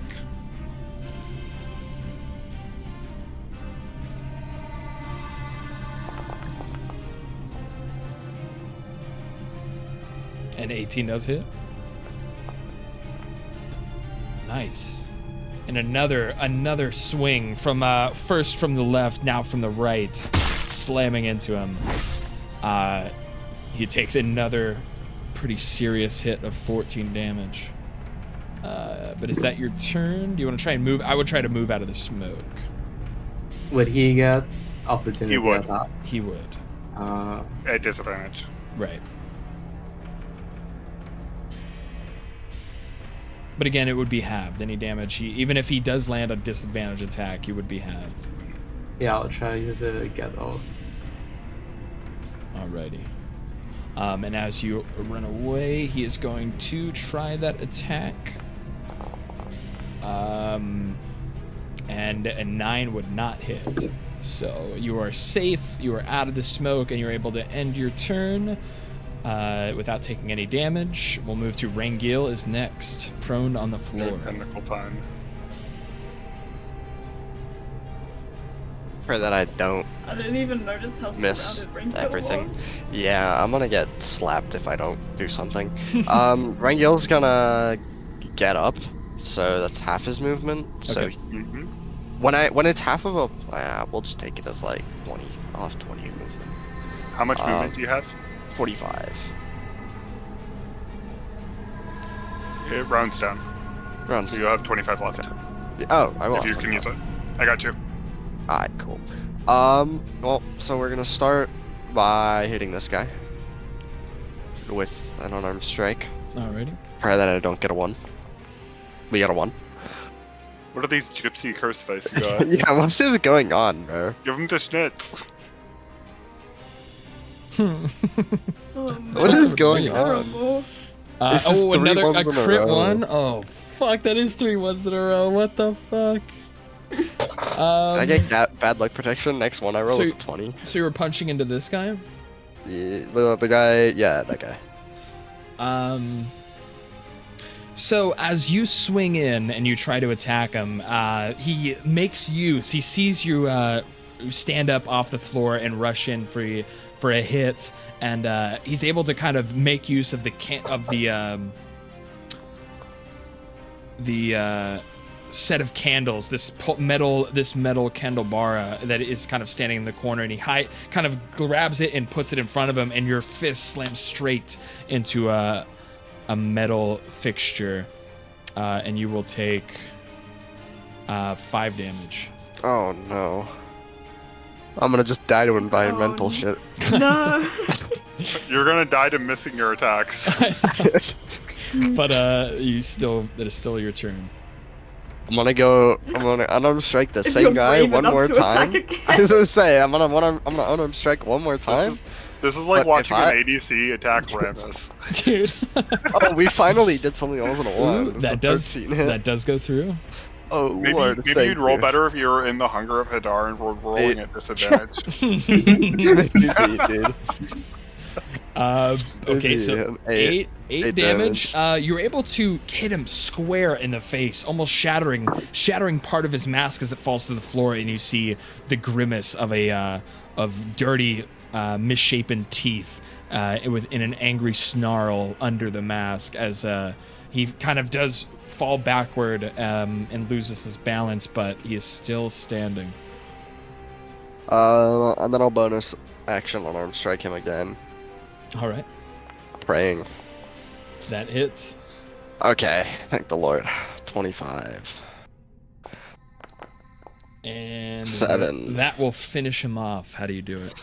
And I'll like punch him to where it like knocks him down to his side on the corner, like in this corner. And then I'm gonna push the same like candle thingy that he blocked my punch with on top of him, and he'll just like light him on fire and he'll die. Light him on fire.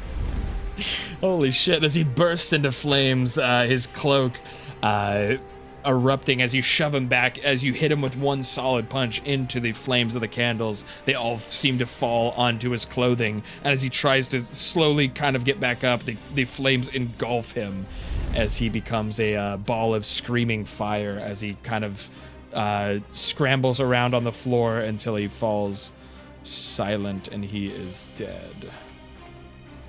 And that'll be the end of Rangil's turn. Alrighty. That is Rangil, and we'll move next. Will be another Magister. He'll take 2d6 from me of cold. There we go. 9 points of cold. 9 cold damage to the Magister as the freezing temperatures around him. He tries to as he's trying to figure out exactly where he is and where his enemies are through the smoke. But the chill chills him down to the bone. So he will be at, what is that? I think, boom. And he is going to try and navigate his way out of. So his movement would be halved through the difficult terrain. He's able to make it just out of the smoke. Flame. And he's been able to make it just out, like each time. And he is, I think he was one of the spiritual weapons? He was, but he doesn't have line of sight.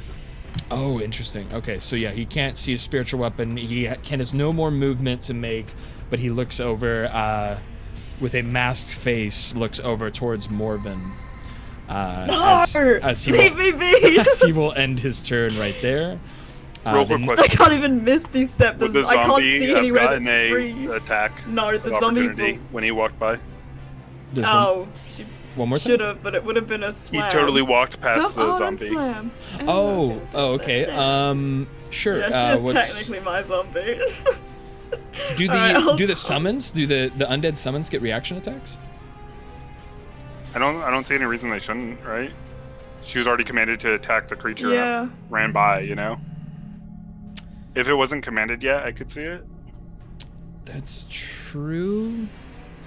But whatever you want to roll it. We'll say that. It's at disadvantage. So yeah, try a disadvantage attack from the zombie. Let me just... Room for Grandma Zombie. There's only rolling both of those are to hits, I think. Wait, aren't they? God damn it, I did the wrong one. Those were d6s. Alright. Fine. We'll have to do it in full. Well, 19 still hits. Dealing 2 bludgeoning damage. two damage as he's trying to, in the confusion of exiting the smoke, he gets smacked in the back of the head by something, and he's not sure what it is. He's like, whoa, what the hell? Well, he knows he's got a zombie in front of him. Yeah, but who knows where you are in pitch blackness? True. Yeah, he was just. But on his way out of the smoke, he is able to emerge from the sphere, and again, he sets his sights on Morbin. But the next attacker will be another one of the acolytes is going to try and attack Rangil. So he is going to use dagger. He's going to swing out his dagger, and a 20 would hit. For damage, it will be 3 damage to Rangil.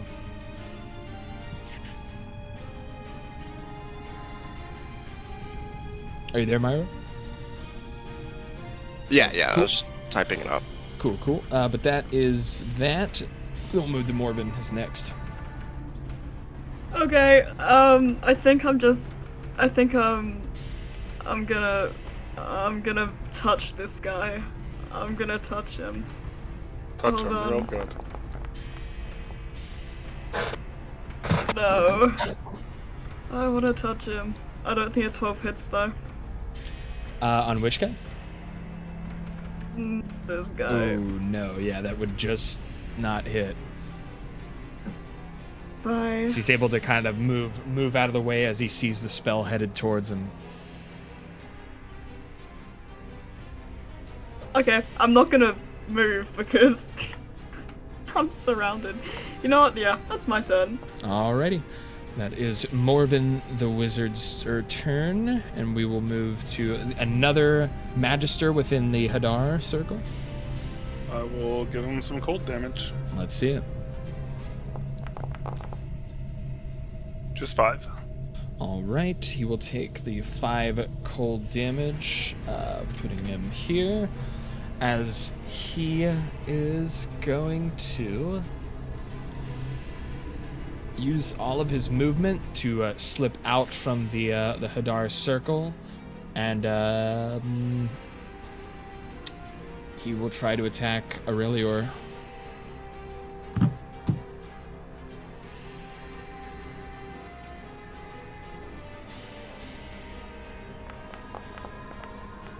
Ooh! So he crit fails as he Throw him in a circle. as he Come back in a draws. circle. Yes, Get as back he, in there. Calm down, hold your horses. As he draws his blade and he tries to plunge it into Aurelior, Aurelior is able to swat his arms aside, and he tumbles over and falls back into the circle, and will end his turn in the Hadar circle. Yeah. Can you give me a dex save for ending his turn inside the Hadar circle, please? Alrighty, saving throw. That is a 15. Okay, he passes. Hi.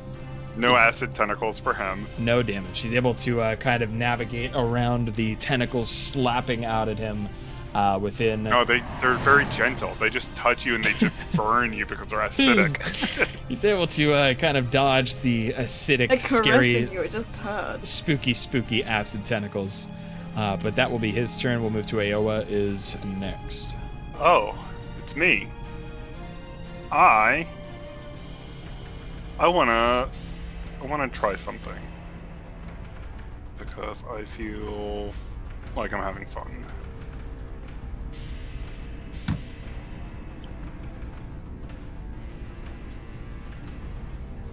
Maybe not. I'll just be boring. I'm gonna go ahead and start whacking with the halberd. Alrighty. Friend number 1. The acolyte right there. Mm-hmm. All right. That definitely I'm hits. assuming a 20 will hit. I'm really sad. I watched it go from 7 to 4. So just 4 damage. It conjures up their favorite halberd from the beyond. And we'll slam it into the acolyte, knocking him kind of into the wall, injuring him. I have good news. I have 2 attacks now. Hell yeah! And I'm gonna whack him again. Alrighty. Oh, I'm hitting too. There it is. That hits. And then I'm gonna roll more than a 1 this time. And that will finish him off. How do you do it? So I kind of, the halberd, it has both like a choppy end and a pokey end. Uh-huh. The second swipe is on the pokey end. I get him in the middle of the sternum, and then I throw him into the pit of Hadar. Oh my god. As Beat him to the pit. No one's able to really see it from your corner over there, but you're able to slam into him with the halberd and then swing his body with your massive strength and fling his lifeless corpse back into the darkness of the Hadar. And then I'll use my bonus action for the tentacle. It's gonna slam. Alrighty.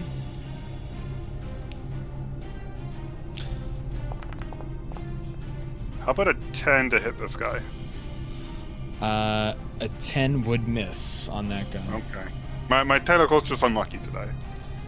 But that is Aoa, and we'll move to the another disciple as he sees, unfazed, as he sees you swing his compadre into the dark blackness of the Hadar.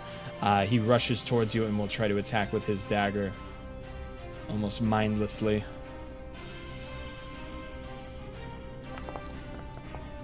And a 21 would hit.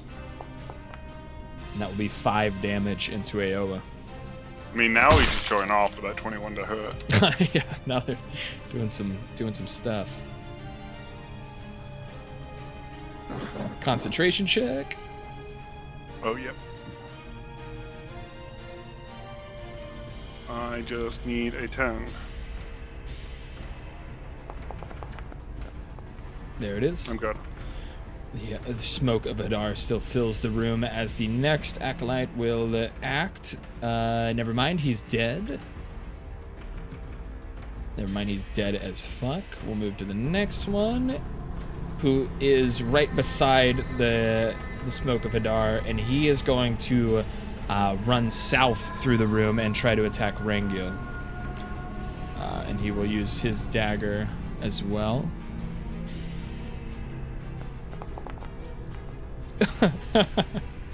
Dude, it keeps happening as he will slice through the air and miss, but he with a what he so thought was going to connect with the monk. As he swings down, he almost twirls his body and in a spiral, and he loses control and he flops down into the Hadar smoke. And we'll end his turn there. Roll me a dex save, por favor. There it is. And that is a 3.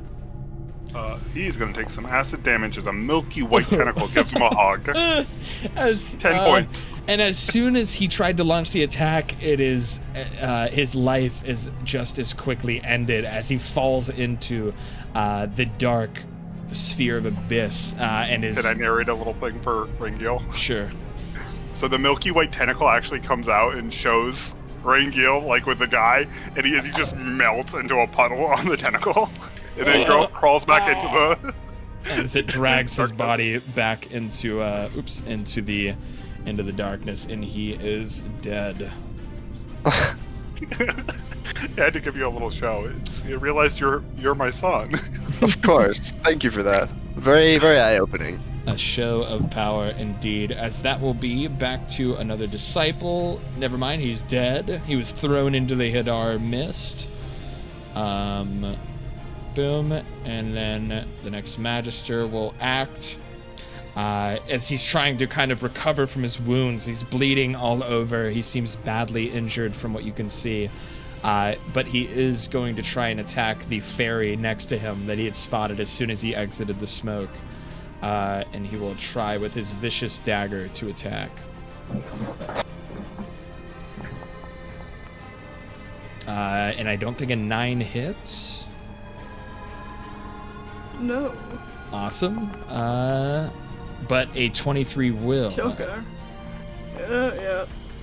And that will be 4 damage into the fairy Morbin as he slashes out as she kind of tries to flutter her wings out of the way, but he's able to slash a cut into her side. As that will be the Magister Aurelior. You're next. I'll attack this one. All right. Which one? The one not in the circle. Oh, okay. which was a smart call. Very smart. Let the circle that work for you. Definitely hits. And that will be 12 damage, crushing down into the Magister. As it hits his back, he almost slams into Morven, but he's able to catch his balance, taking a massive blow. I'll put him here, but you are still able to attack. I'll attack him again. Already. Crush And now you could use Reckless Attack to get the advantage. He doesn't need it. Don't need it. Could also possibly crit, but well, 25 will hit. And there it is. That will be the killing blow. How do we see it happen? I'll do the baseball swing and knock his head off. Okay. And as he reaches, he kind of like is struggling from his injuries, but he reaches his hand quickly up in the air to land another attack on Morven. But the giant club, the smashing of the giant ice club into his head, knocks his head loose from his body as it flies into the darkness and is dissolved by the tentacles. But the rest of his body, the rest of his body slips down and onto the ground, as he has also been eliminated. But that is his. Or Aurelia, you still have one more attack, I think. I'll attack this one. Already.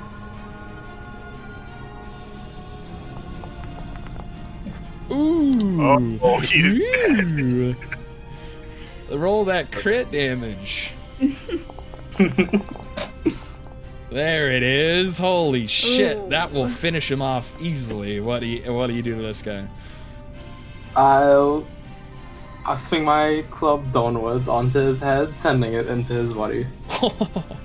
Classic, as the club slams down, smashes into his skull, and fractures it into pieces, and some of the bigger parts of the skull slopping down into his the rest of his torso cavity as his body kind of spazzes out and then is grabbed by the tentacles of Hadar and dissolved before your eyes.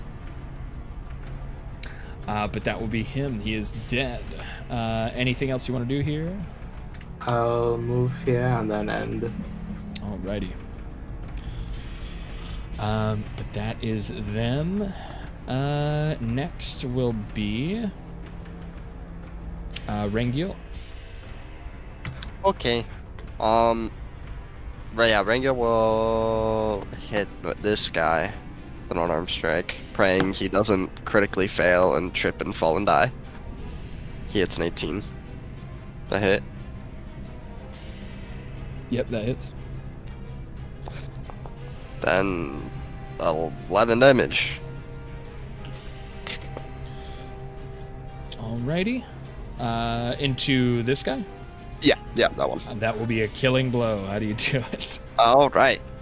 Rengil will punch him in the torso, like, and leave him, like, gassed. Like, he'll run out of air, and then he'll, like, push him into the tentacle, and the tentacle will just melt him. As a huge roundhouse kick from Rengil slams into the back of this acolyte while he was unprepared, it sends him flying into the Hadar tentacles, and before he even enters into its range, tentacles launch out from the smoke and grab him and reel him back in as you hear his screams of terror as he is now dead. Feed the pit. Feed the pit. AOI, do you think you could kill that guy up there? Or do you? Oh, 100%. Okay, awesome. He's already dead. Awesome. We do Okay. also already have 3 people, or 2 people down here. I know that, but like, they could both. Big guy. It seems to Rengil, and it seems to be right, that there's only 2 combatants left trying to deal with you guys. I'll get the big guy. And Rengil will unarmed strike for his extra attack. 17. That guy? Yep, that'll hit. Awesome. 8 damage. Nice. Another bunch of kicks and punches flying through from Rangel as he dashes across the room to assist his allies as he lands an 8 damage hit into the Magister, and it definitely injures him pretty deeply. And then Rangel will... That was the plan. We'll activate... wait, actually... Before I move? 10... I could totally do that. Okay. Rangel will activate Flurry of Blows. His first attack. 27. That hits. Max 11. Nice. And another bunch of punches, slams, and even some grappling as he grabs him and then smacks him in the side of the head before landing another gut blow as he seems to be on the brink of death with your last assault. And then, yeah, you'll use his last attack on this guy. All right. 19 hits. Then 6. Ooh, and he's able to kind of dodge some of the blows, but he's definitely, if he was on the brink of death before, he's on death's door now. Oh man, that's so sad. Sounds like he's at 1 HP exactly. Very injured. But is that your turn? Yeah, that's all I can do. I think the cult leader will actually have his turn next, as he is going to try and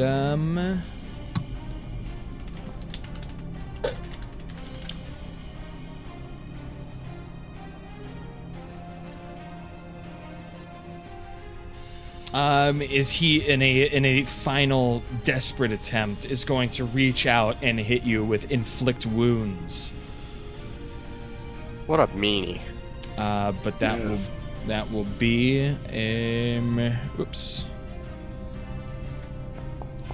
Well, that hits, and it doesn't even hit as he rolls a 6 and he reaches out and he swoops. You see fell energy consume his hands as he reaches out to attack you, but you're able to step out of the way just in time as he clenches his hands together and looks up at you, desperate and in unbearable pain. But that will be his turn as we'll move to Morven. I'm gonna cast Thunderwave.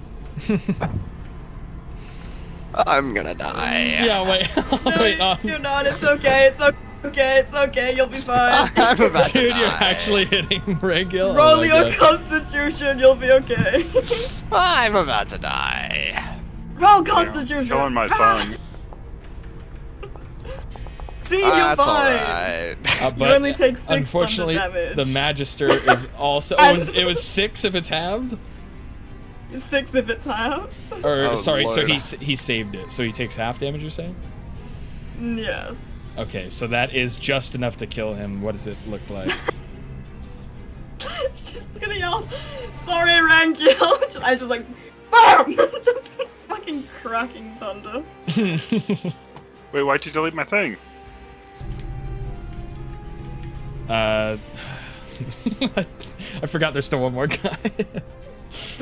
We'll say we can know where the zone is. We know where the Hadar smoke is lying. Okay. But yeah, so he is the Magister is shattered into almost as his bones within his body break from the shockwave of the thunder, and his neck snaps and he falls to the floor motionless as he is now dead. And the final fighter in this little dance He's facing down with Big Daddy himself. The Acolyte in the north side of the room, as Aowa is next. So Aowa is gonna use an attack he hasn't tried before, and he's gonna try to attack with his grappling appendages. Okay. So that'll be a 23 to hit. That hits. It is a D6 plus 2.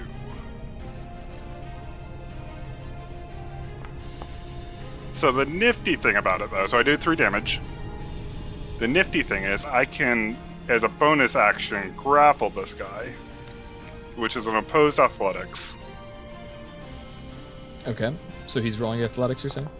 Mm-hmm. Does he beat a 22? Oh, no, he does not. So my tentacle comes out, slaps him lightly, but then wraps around him. And I'm going to use my other action, and I'm just going to force him into the into the hunger of Hadar, and I'm just going to hold him inside, even at my, like, if I take some damage, that's fine too. And I'm just going to watch the life drain from him as I hold him in there. All right, as suddenly you see Aowa moves in with the acolyte in hand as he pushes him and holds him within the fog of Hadar as his screams bellow out through the chamber, but his body soon becomes mush as it falls through the suction cups of every tentacle that you're holding him with, and he dissolves onto the floor, absorbed by Hadar.